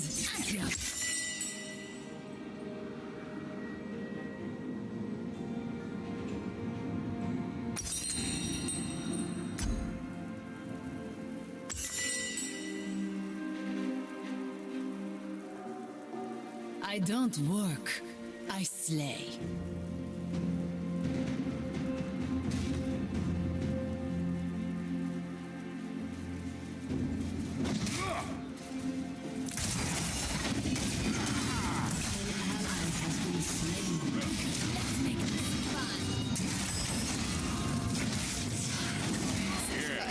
Yeah, you're just a guy with a lamp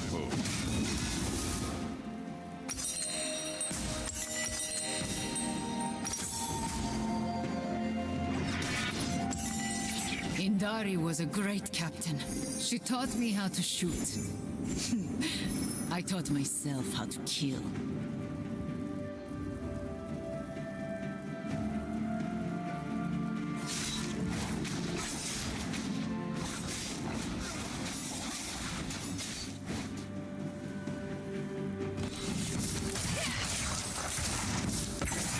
Push my limits, I dare you.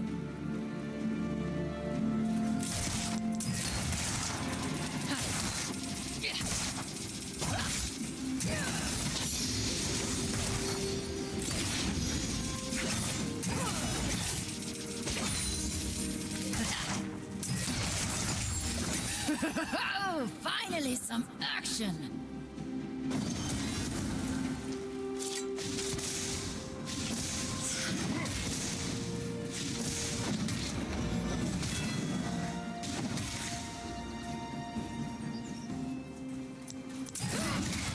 refugee.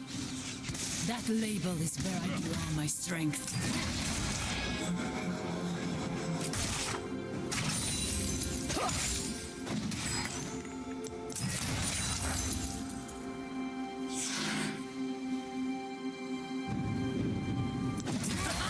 Hope I get some blood on these boots. The color's a bit dull.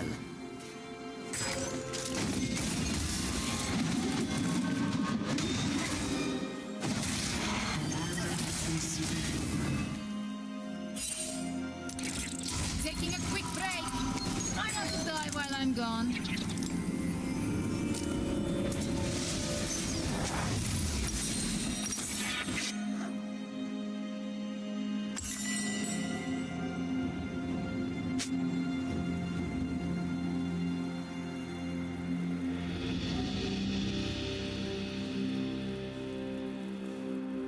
An ally has been slain.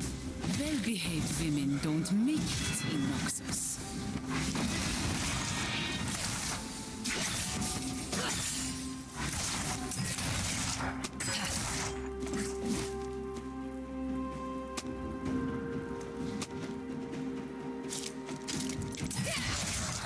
Nothing more lethal than comfort.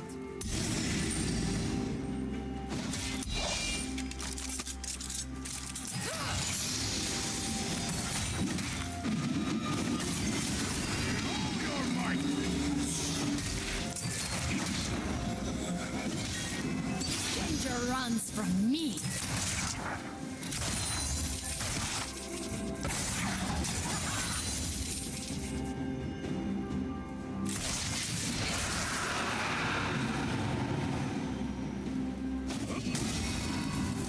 I never go out of style.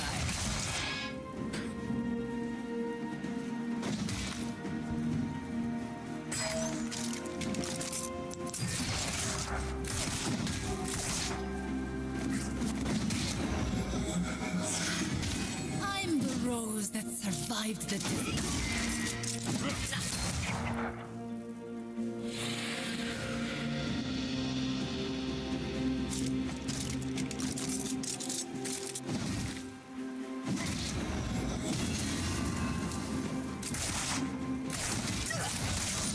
I am the beauty and the beast.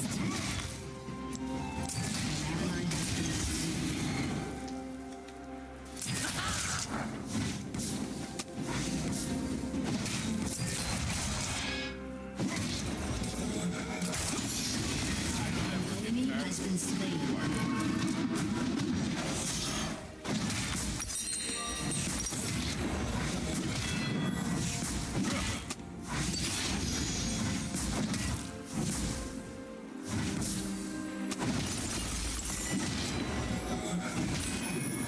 Live fast, die young.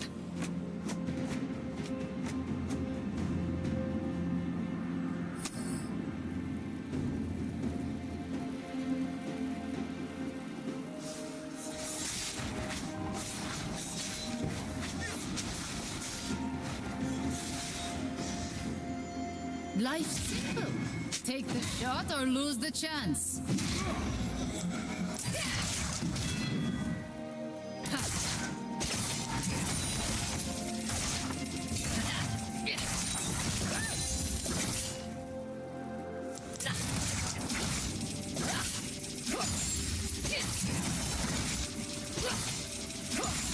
Enemy rampage.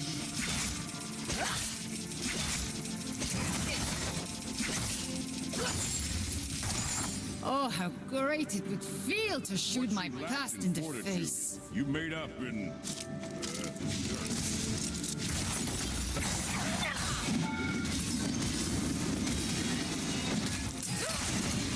Has been slain. Hey, let this light a fire under you.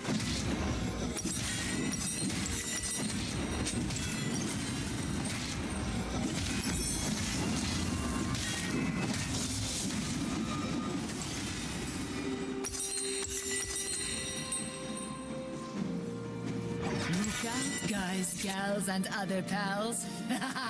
Samira's back.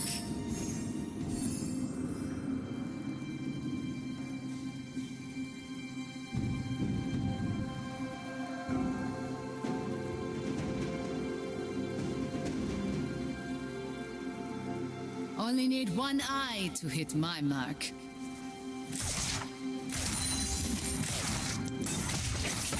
No?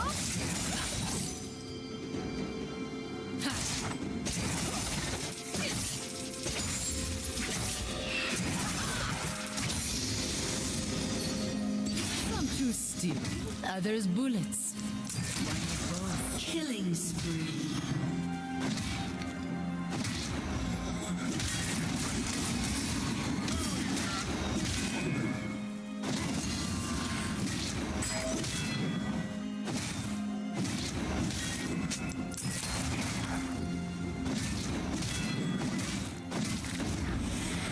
Money buys a gun. Thrill buys a reputation. Rampage.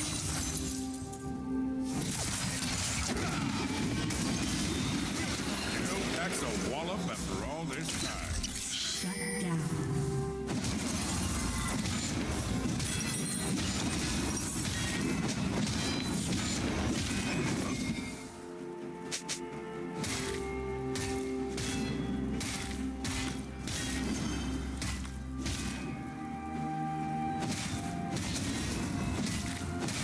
Believe me, I faced worse. Dominating. Your turret has been destroyed. In every girl, there is a queen.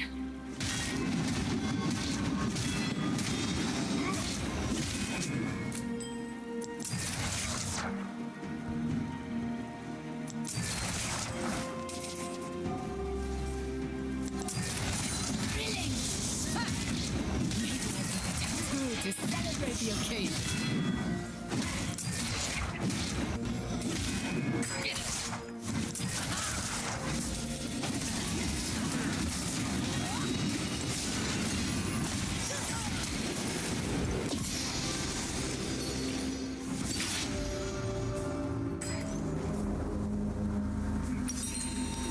Shut down.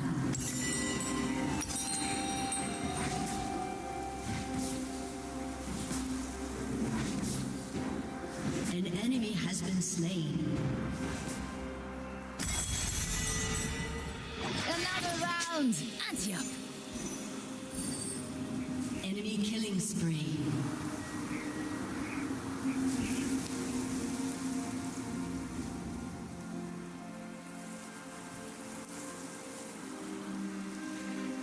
I fight on my terms.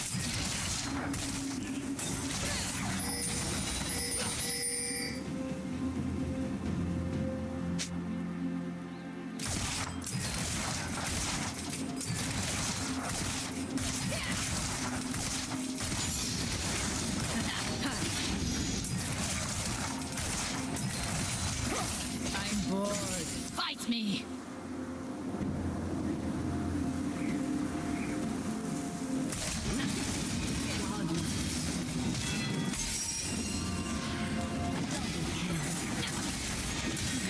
I didn't die. Shame. of boredom. Could have turned the tides with a bit more.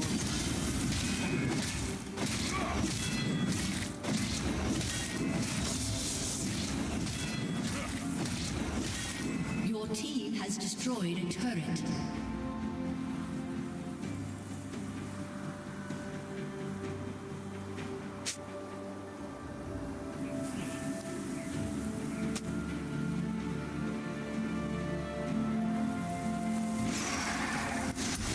Fast, die young.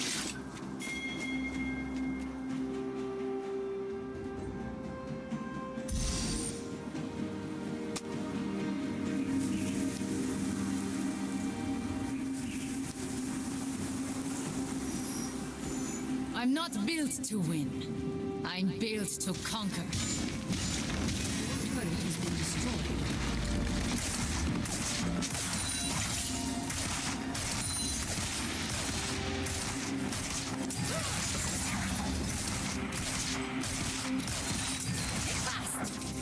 An ally has been slain.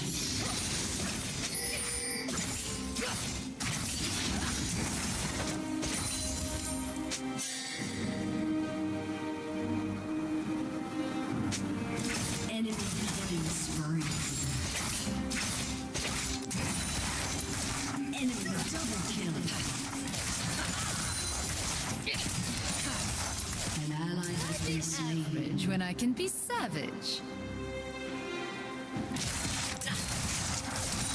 Your turret has been destroyed.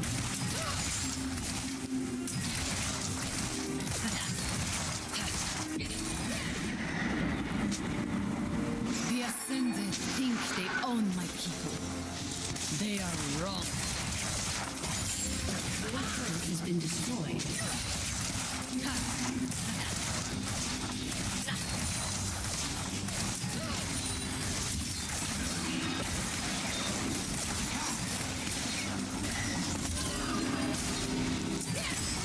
My folks keep telling me to settle down.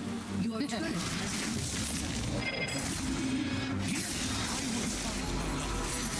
You matter so little. An enemy is unstoppable. Your inhibitor has been destroyed.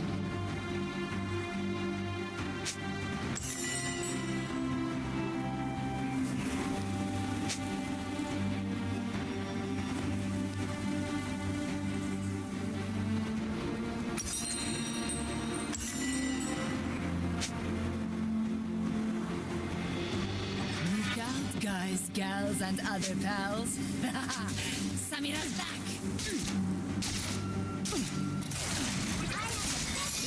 Spirit realm.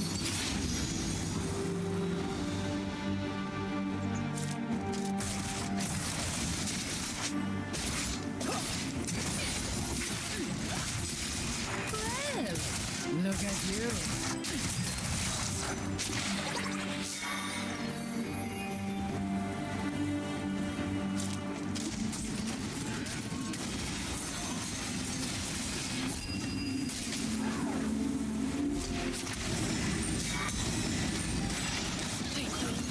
Live when I walk in the line. As expected.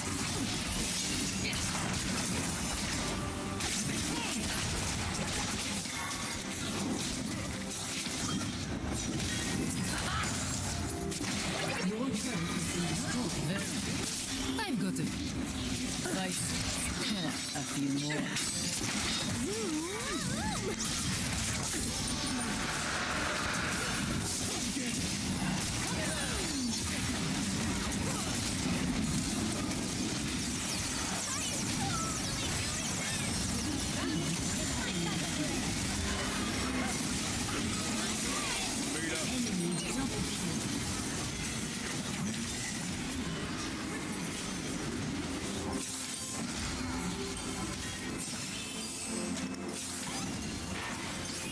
Aced. An enemy has been slain. Your turret has been destroyed. Your turret has been destroyed.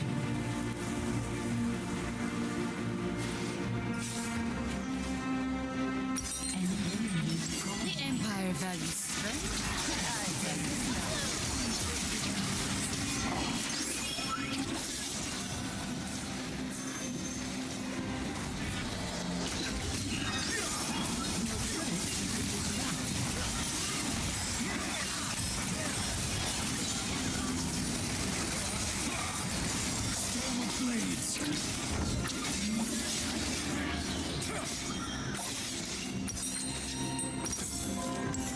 Enemy rampage.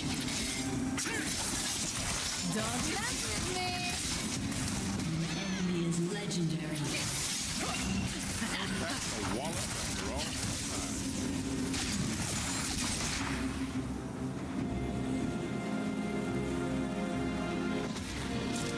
Guns and swords go together like rice and saffron.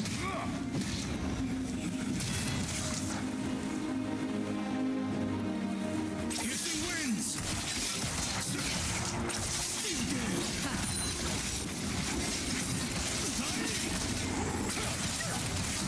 Last person I loved thought I was too reckless.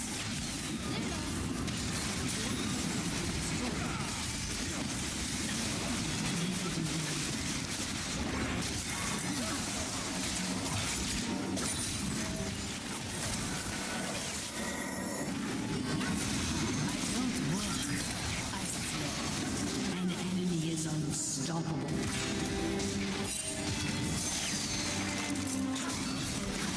Has been slain.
I'll be settling.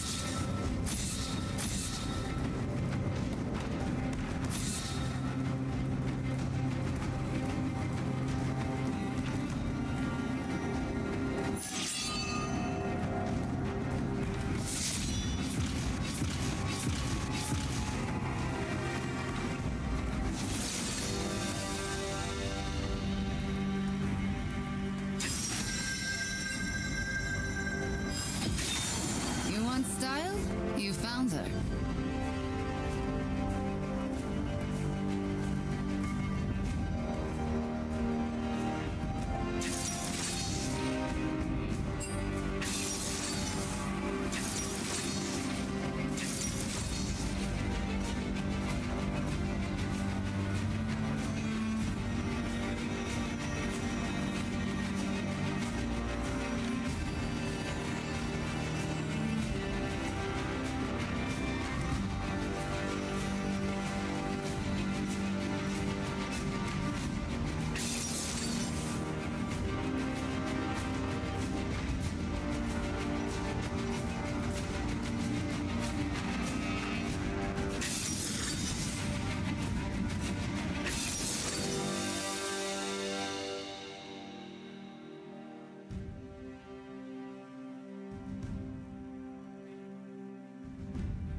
got two rules for everything. Don't ask for permission, don't ask for forgiveness.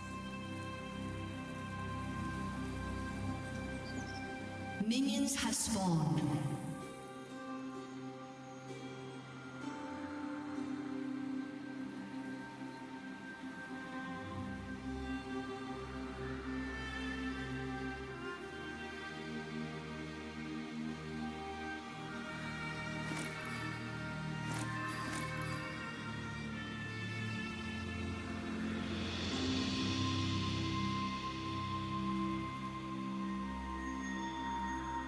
Some choose steel, others bullets.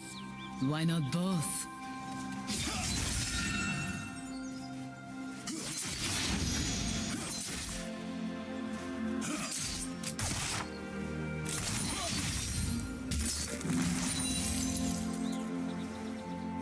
Only need one eye to hit my mark.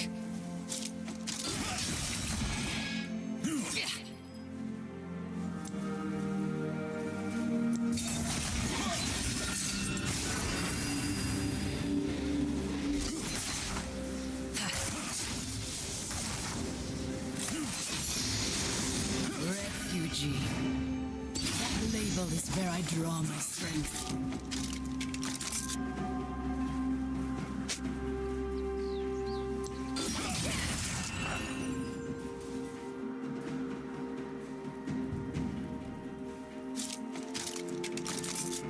Danger runs from me.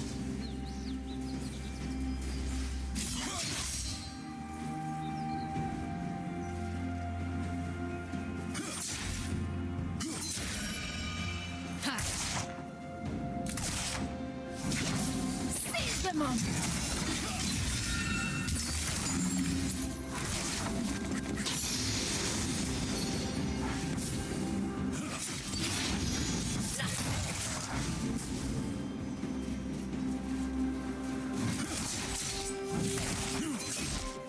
Life's simple. Take the shot or lose the chance. First blood.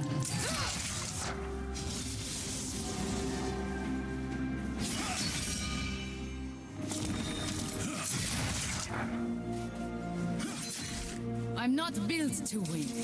I'm built to conquer. Glory fades into bloodstains.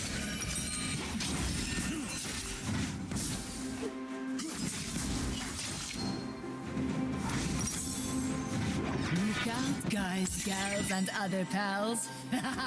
Samira's back.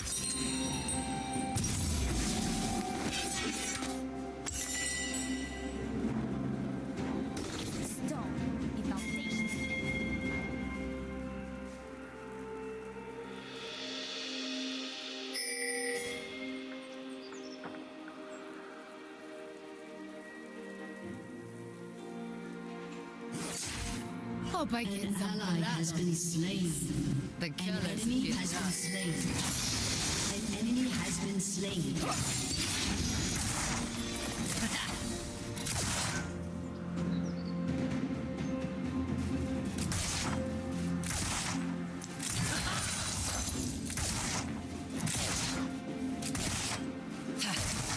And I'm not even listening.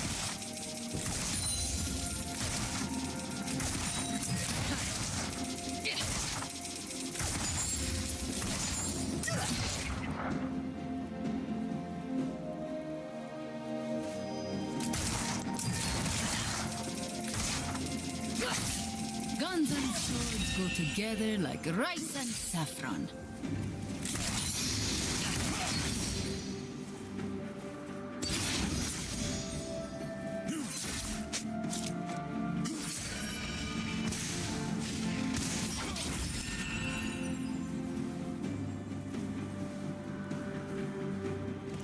My folks keep telling me to settle down. Not my style.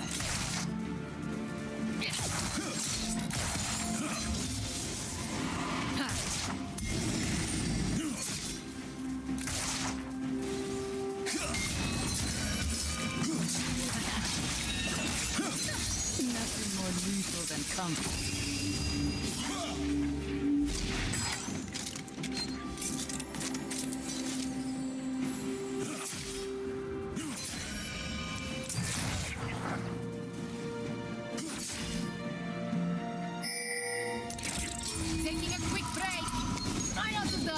gone.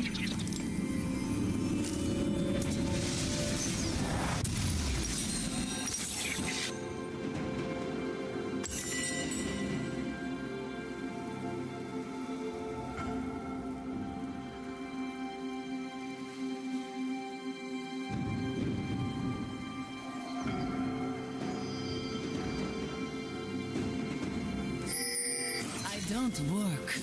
I slay. An enemy has been slain. An ally has been slain. An ally has been slain.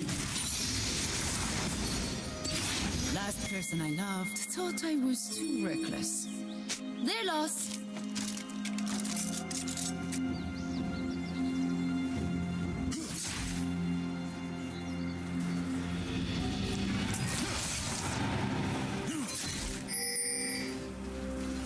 Double kill.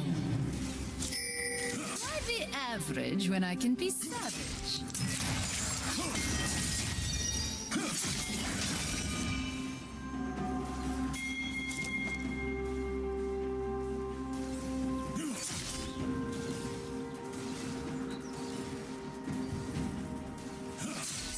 Thrilling! Ha! Maybe I'll get a tattoo to celebrate the occasion.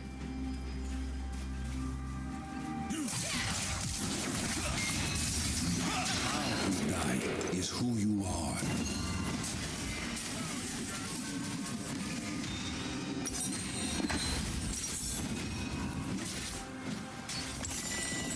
Enemy killing spree. Live fast, die young.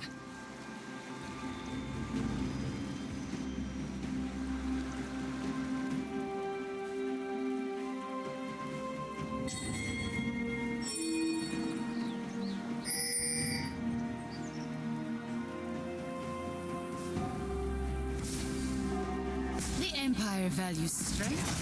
I value style. We're good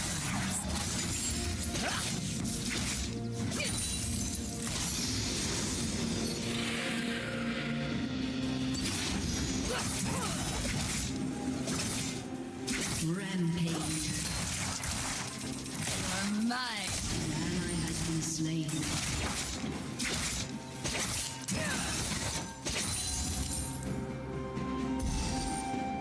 An enemy has been slain.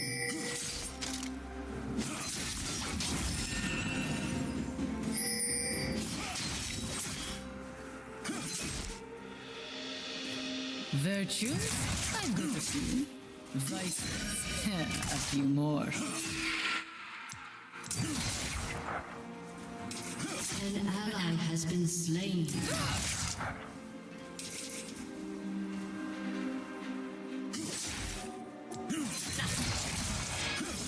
The Ascended think An enemy has been slain. they are wrong. An ally has been slain. This took years of practice for everyone else.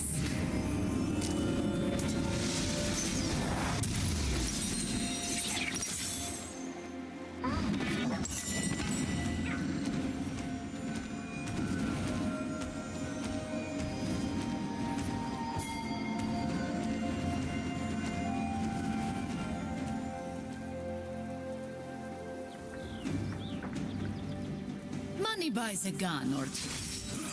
Thrill buys a reputation.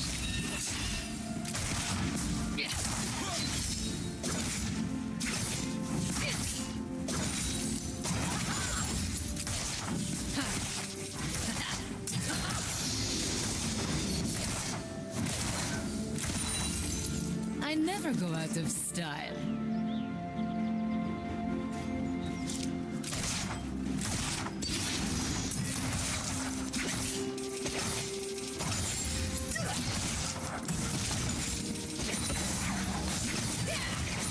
In every girl, there is a queen. An ally has been slain.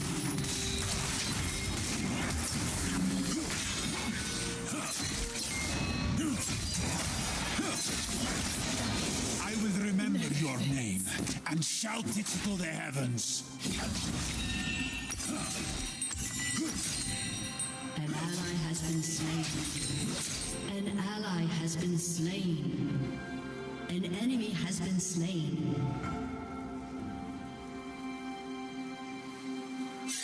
An ally has been slain.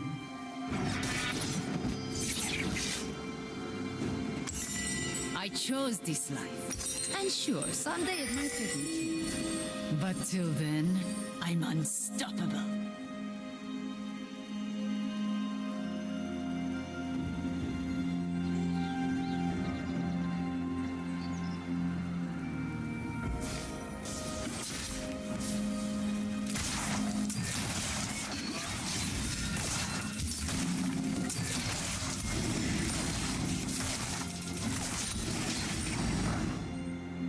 I feel most alive when I'm walking the line.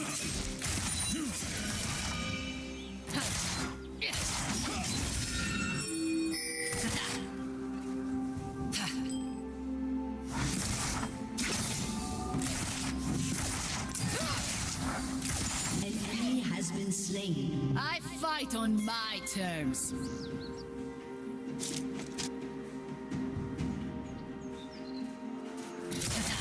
An ally has been slain. An enemy has been slain. I am the beauty and the beast. An ally has been slain. An enemy has been slain. Enemy killing spree. Enemy double kill. Well-behaved women don't An enemy has been slain.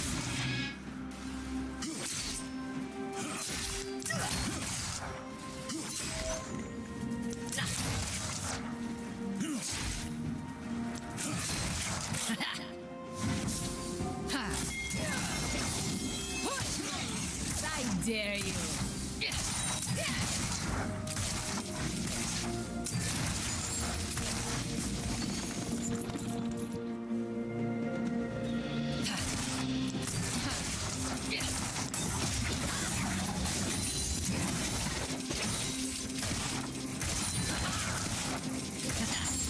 Oh, how great it would feel to shoot my past in the face.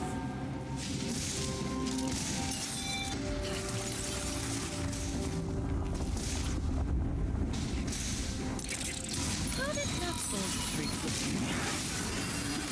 I die. Face me Boredom.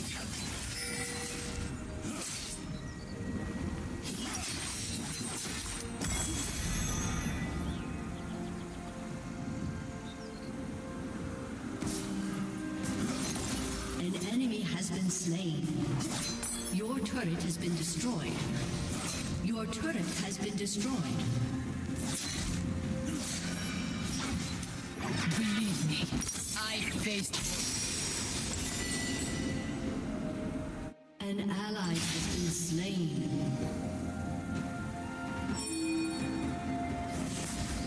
Shut down.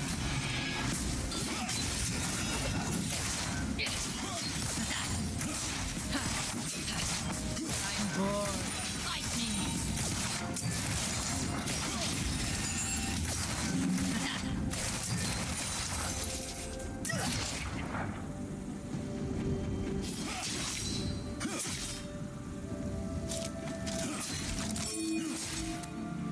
I'm the rogue that survived An ally has been slain.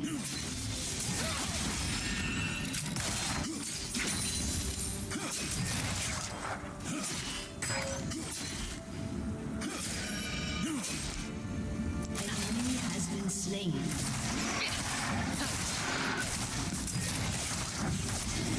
Some choose steel, others bullets. Why not both?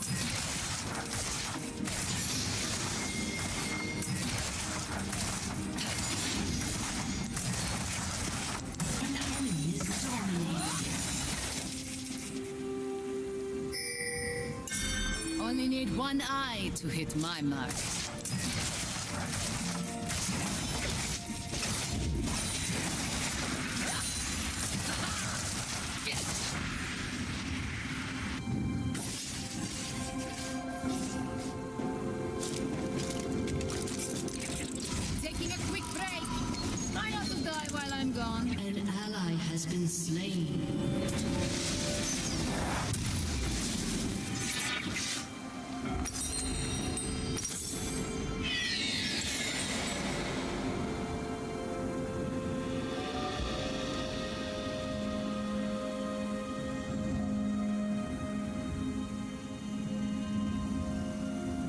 refugee. That label is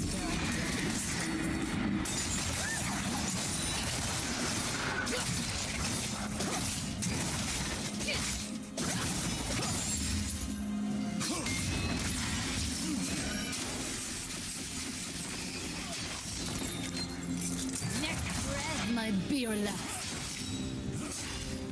An enemy has been slain. An ally has been slain. An enemy has been slain. An ally has been slain.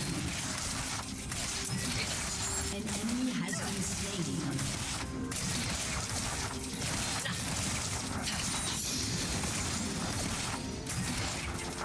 Danger runs from me.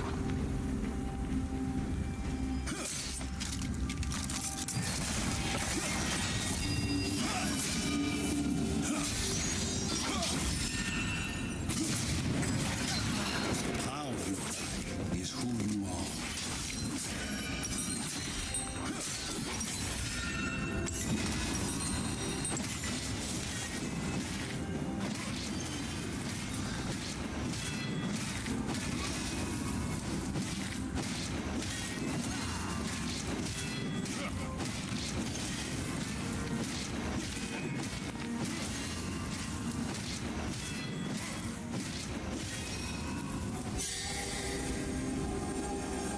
An ally has been slain.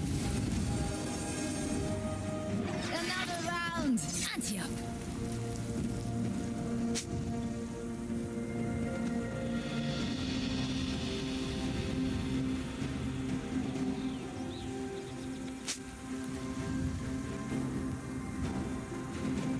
Life's simple. Take the shot or lose the chance.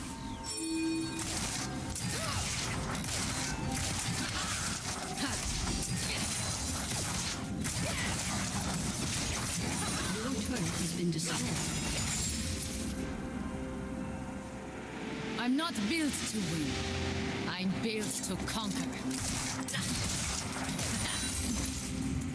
An enemy has been slain.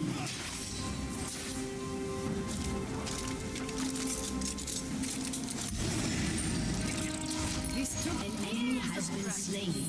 for everyone. An enemy has been slain.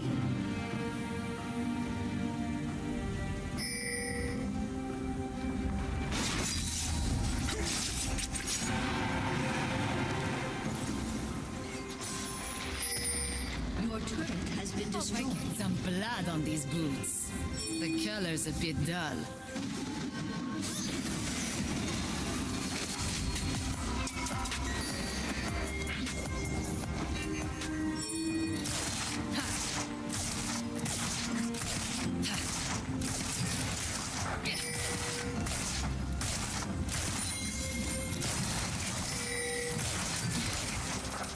Guns and swords. An enemy go has together. been slain. Rice and saffron.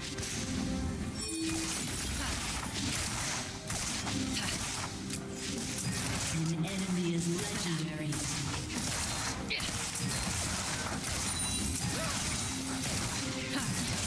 An ally has been slain.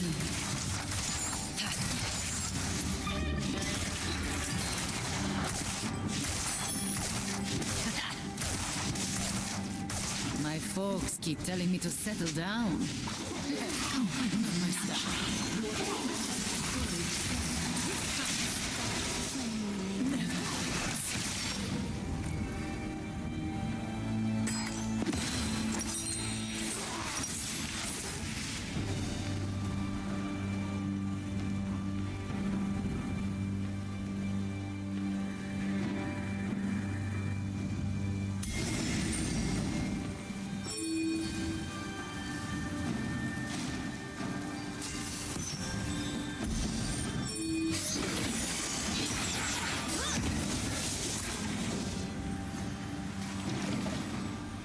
Stone, the foundation of empire. Look out, guys, gals, and other pals. Samira's back. An enemy has been slain. Killing spree.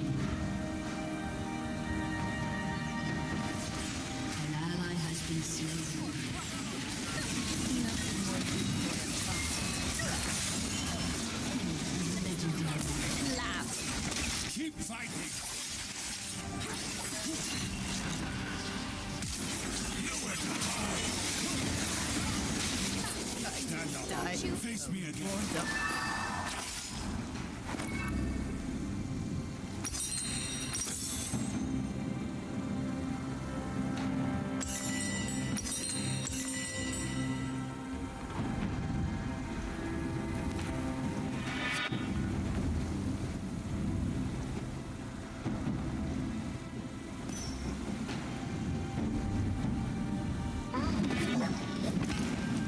An ally has been slain.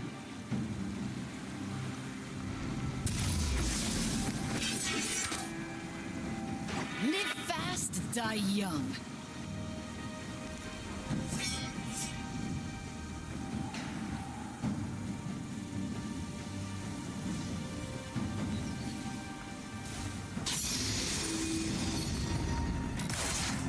An enemy has been slain. Work. I slay. Enemy killing spree.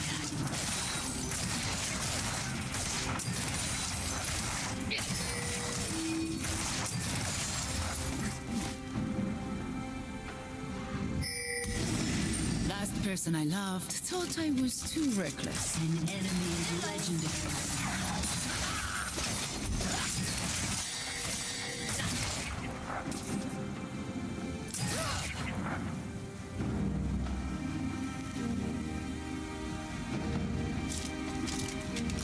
Why be average when I can be savage?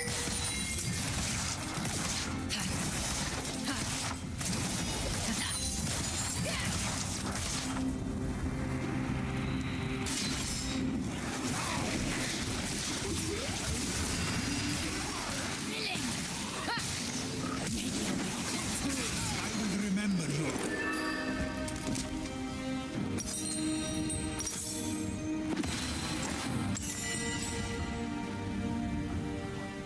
Your team has destroyed a turret.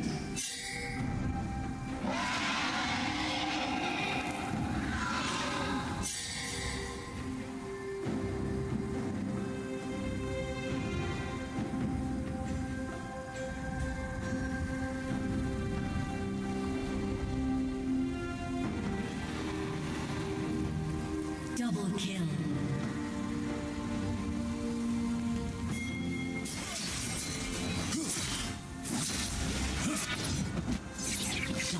Dari was a great captain. She taught me how to shoot. I taught myself how to kill.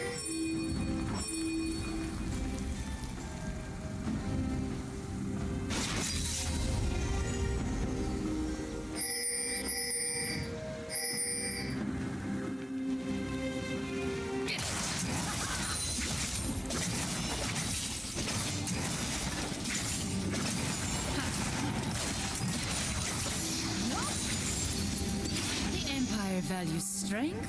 I value style. We're good partners.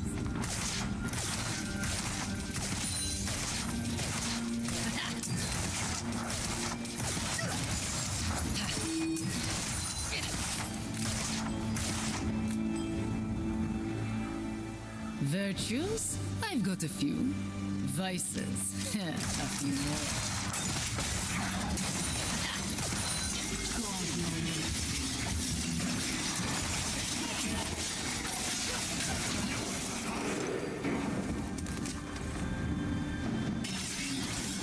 Your team has destroyed a turret.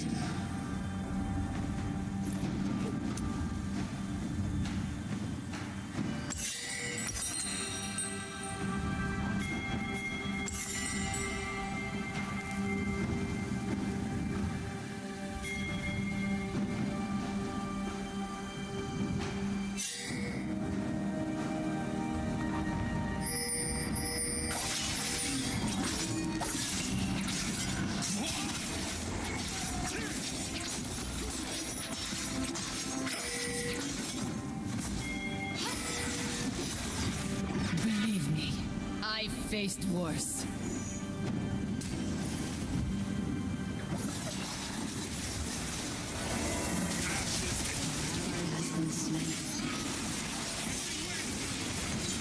Has been slain.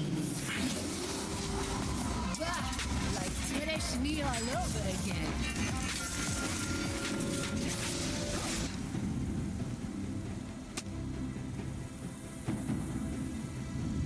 Killing spree.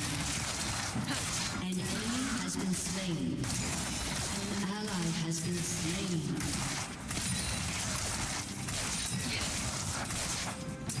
The Ascended think they own my people. They are wrong.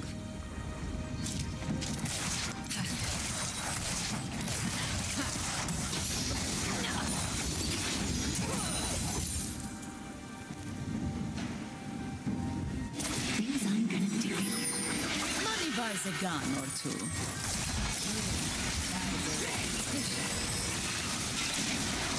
Not yet.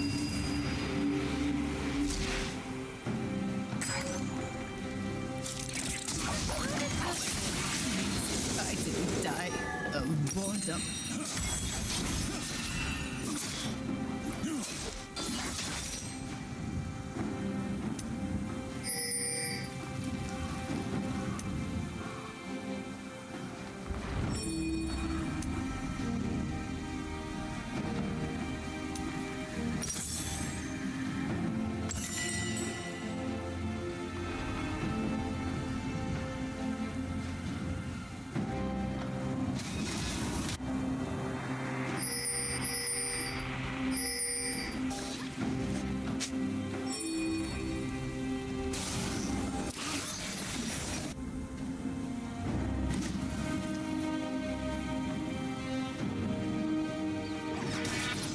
Born in Shurima, raised by Noxus. Maybe I'll die in Demacia to make things interesting, huh?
Another round! Antioch!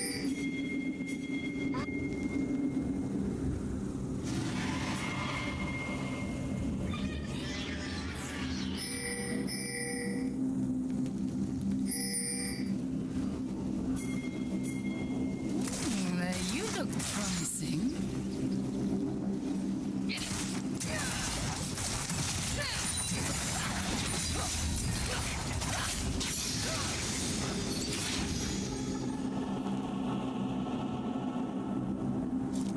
In every girl, there is a queen. Your team has destroyed a turret.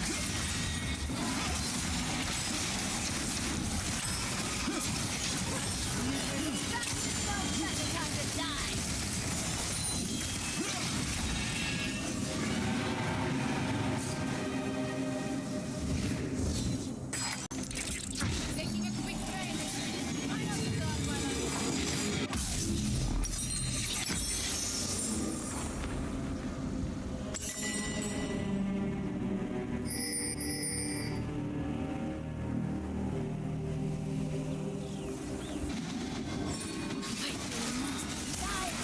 Walking the line.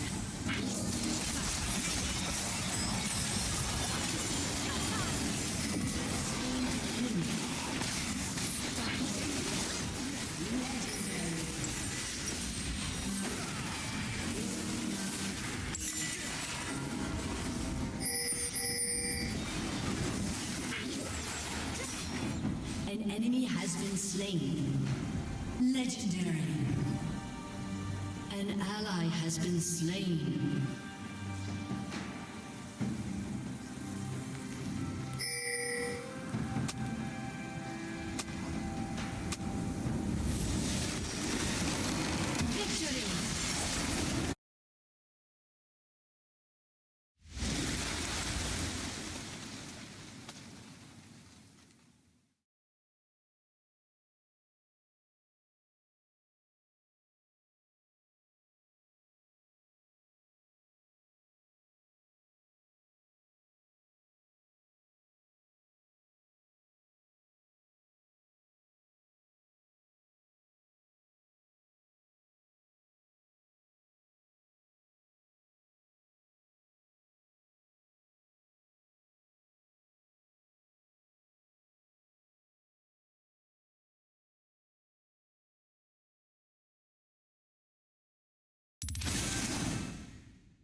in.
You want style?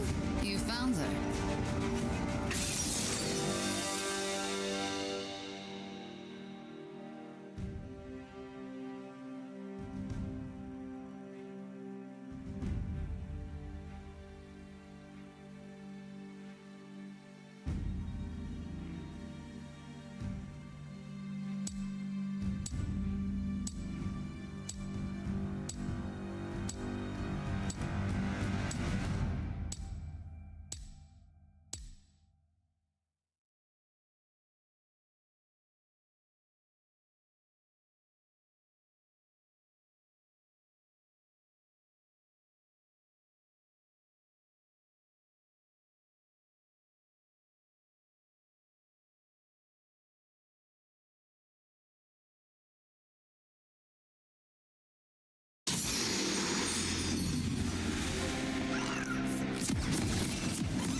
If you can't keep up, don't step up. I don't have time.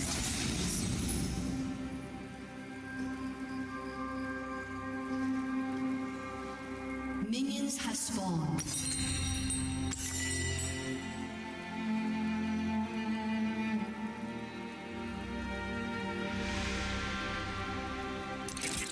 This took years of practice. For everyone else.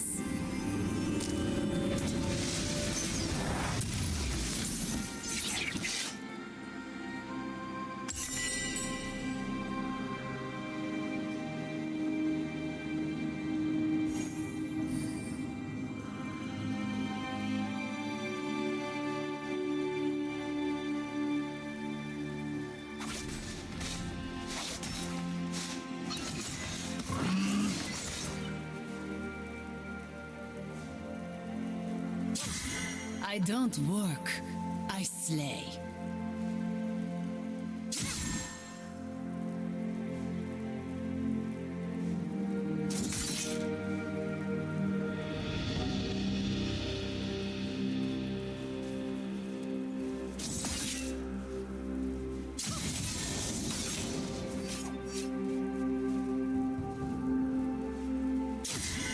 Hope I get some blood on these boots.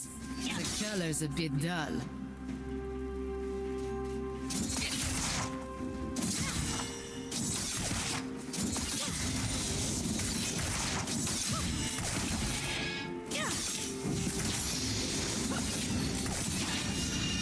Came all this way to die?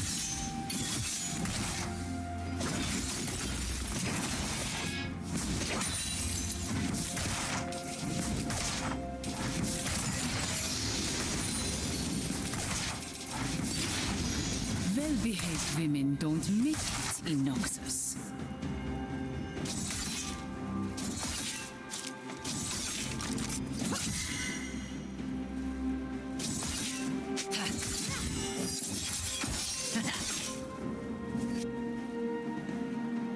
Why be average when I can be savage?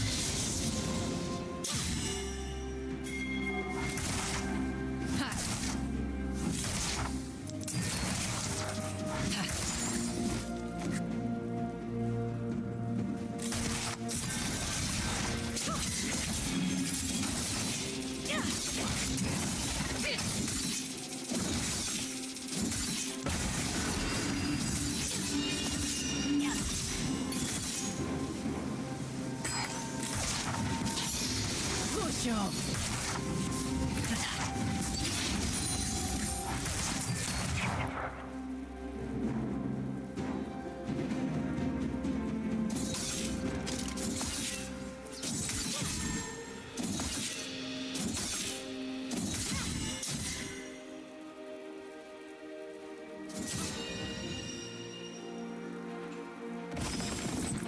I'm not built to win. I'm built to conquer.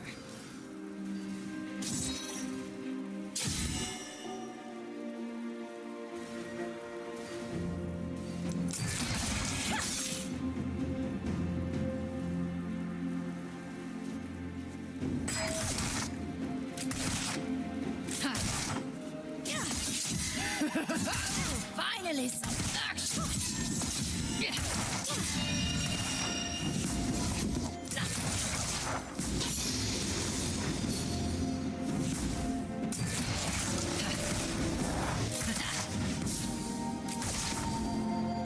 Last person I loved thought I was too reckless.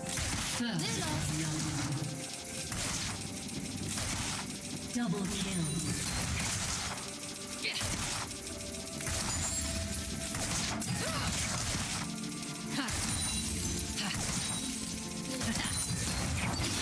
Only need one eye to hit my mark.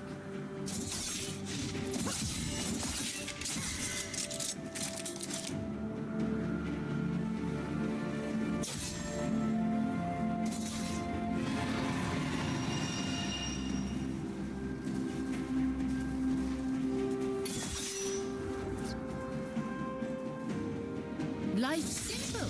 Take the shot or lose the chance.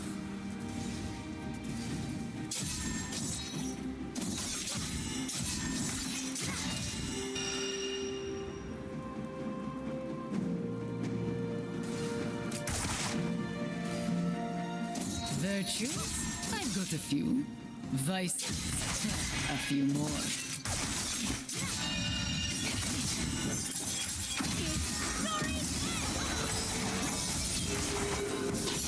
An ally has been slain.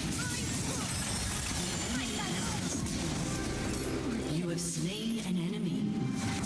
An enemy has been slain.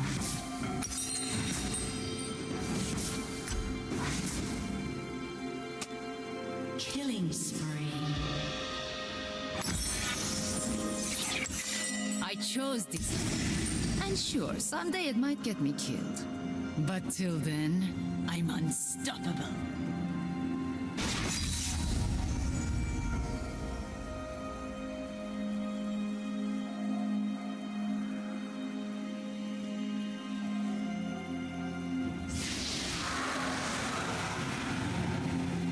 In every girl, there is a queen. An enemy has been slain.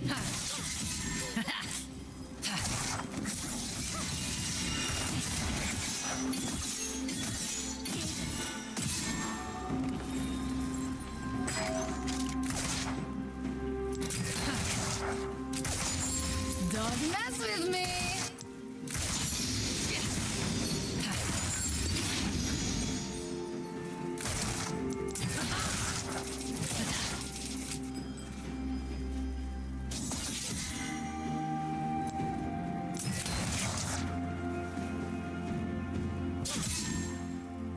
Oh, how great it feels to shoot my past in the face.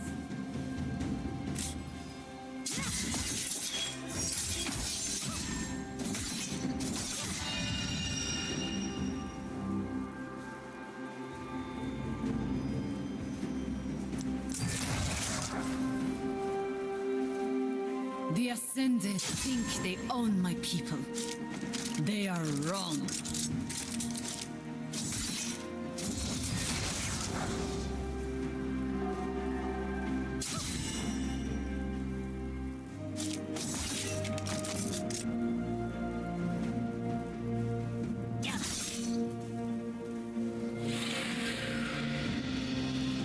Refugee. That label is where I draw my strength.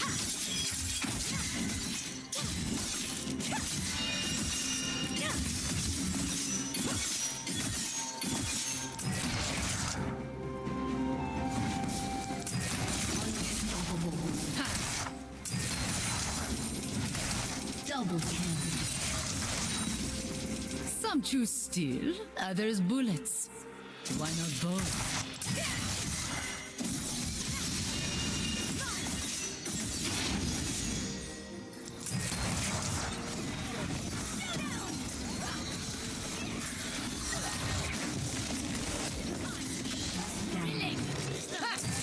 Maybe I'll get a tattoo to celebrate the occasion.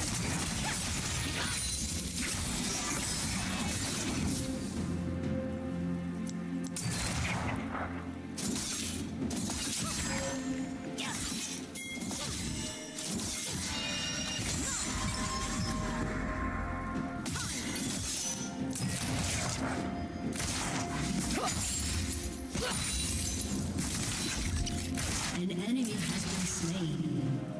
I'm the rose that survived the desert.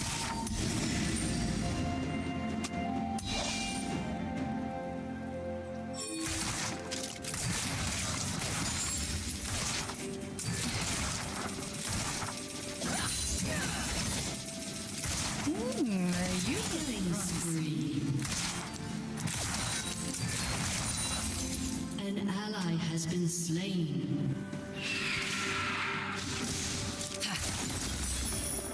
An enemy has been slain.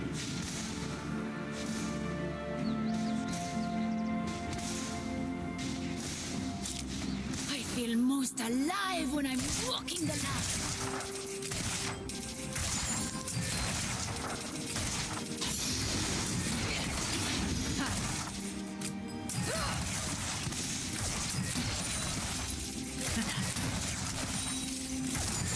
Guns and swords go together like rice and saffron.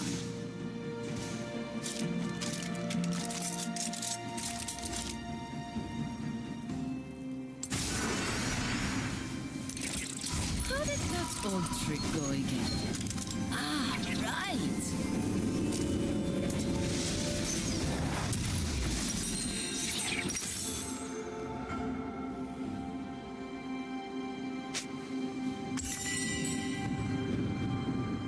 Rampage. The Empire values strength. I value style. Double kill. We're good partners. Triple kill.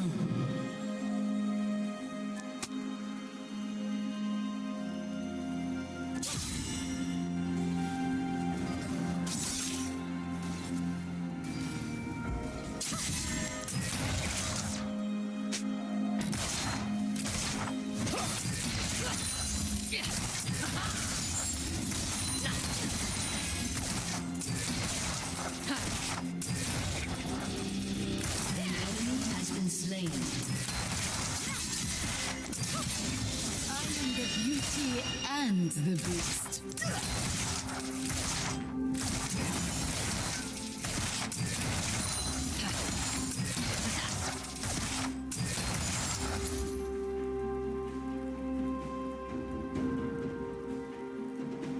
I never go out of style.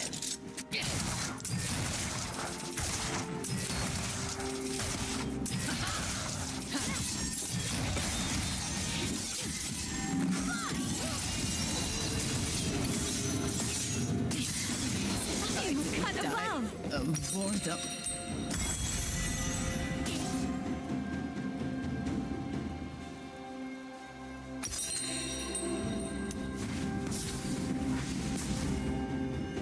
Godlike. Double kill. Executed.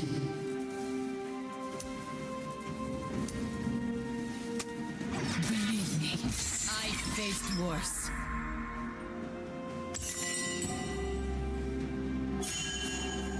Shut down.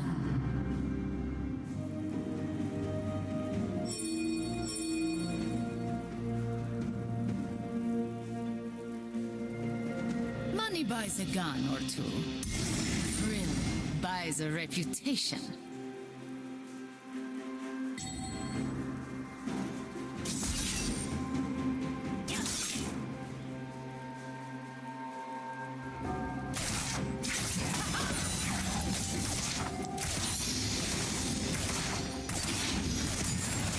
I'm bored. Fight me!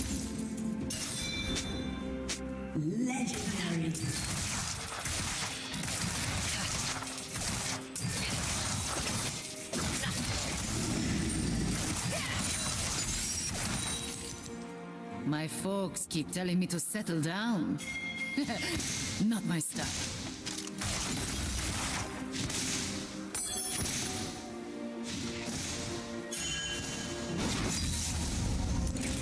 Taking a quick break.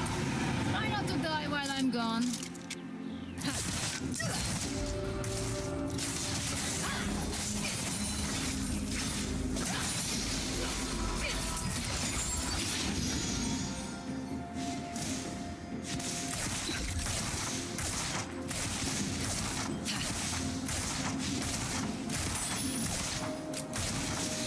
Nothing more lethal than comfort.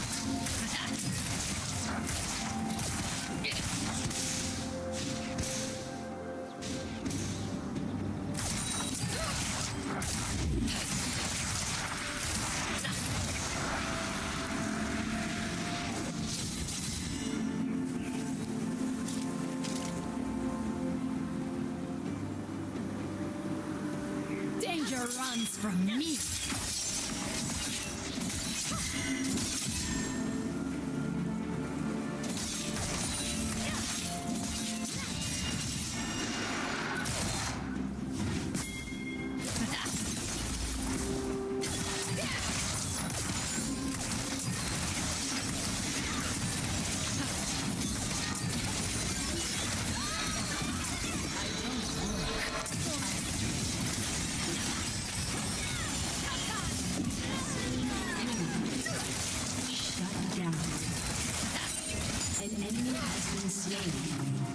Legendary. Your team has destroyed a turret. Your team has destroyed a turret. These boots. The color's a bit rough.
first of many foes.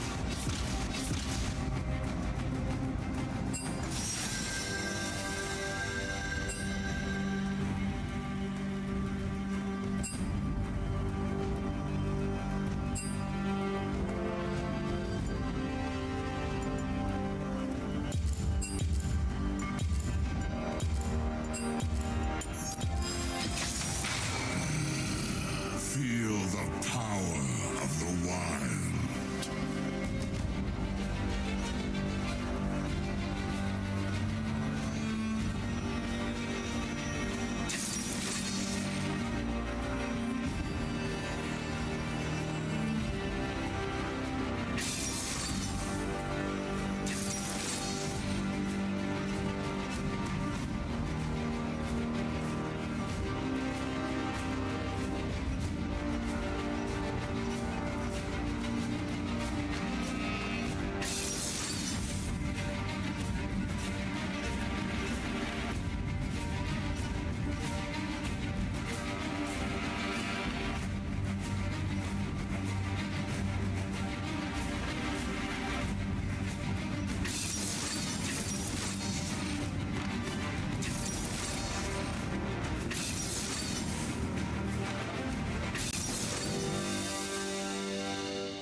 This ground will tremble with the first storm.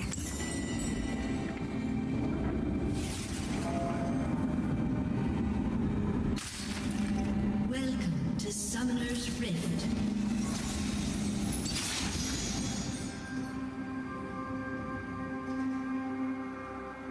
Minions have spawned. Let the storm follow in my wake.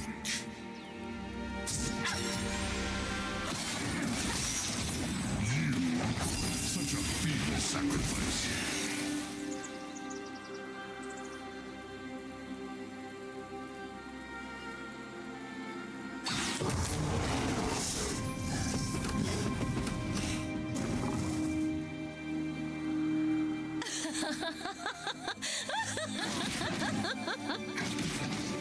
When the night is cool and dark.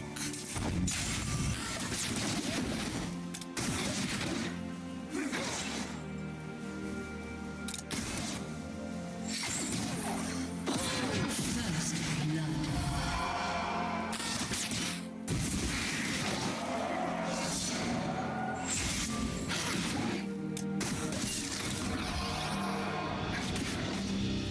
What happens when old wounds heal?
MIXTYPE.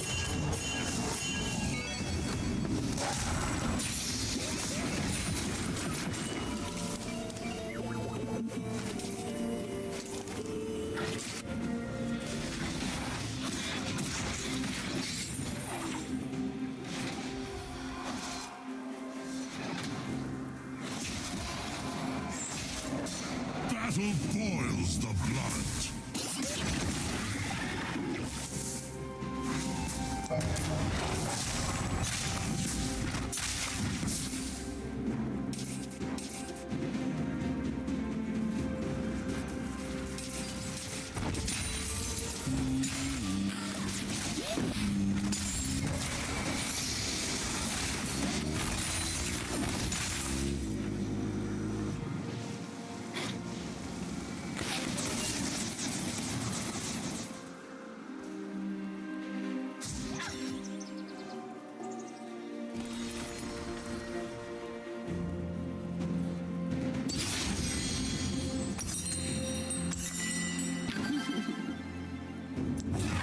The storm gathers, and I enter sky.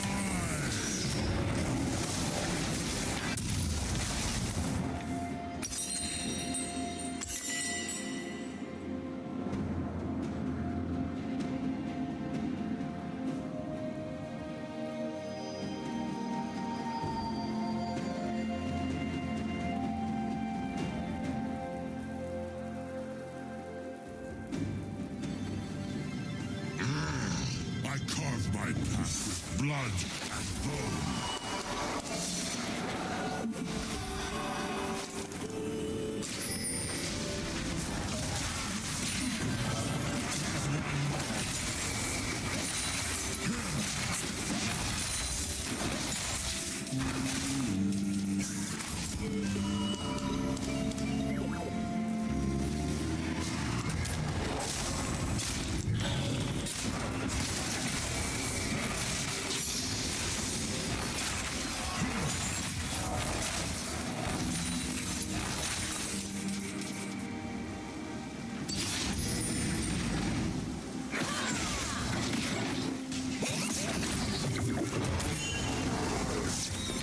To destroy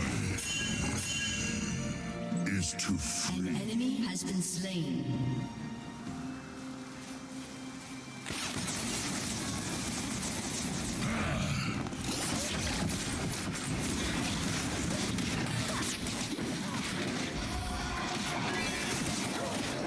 I split mountains with my roar.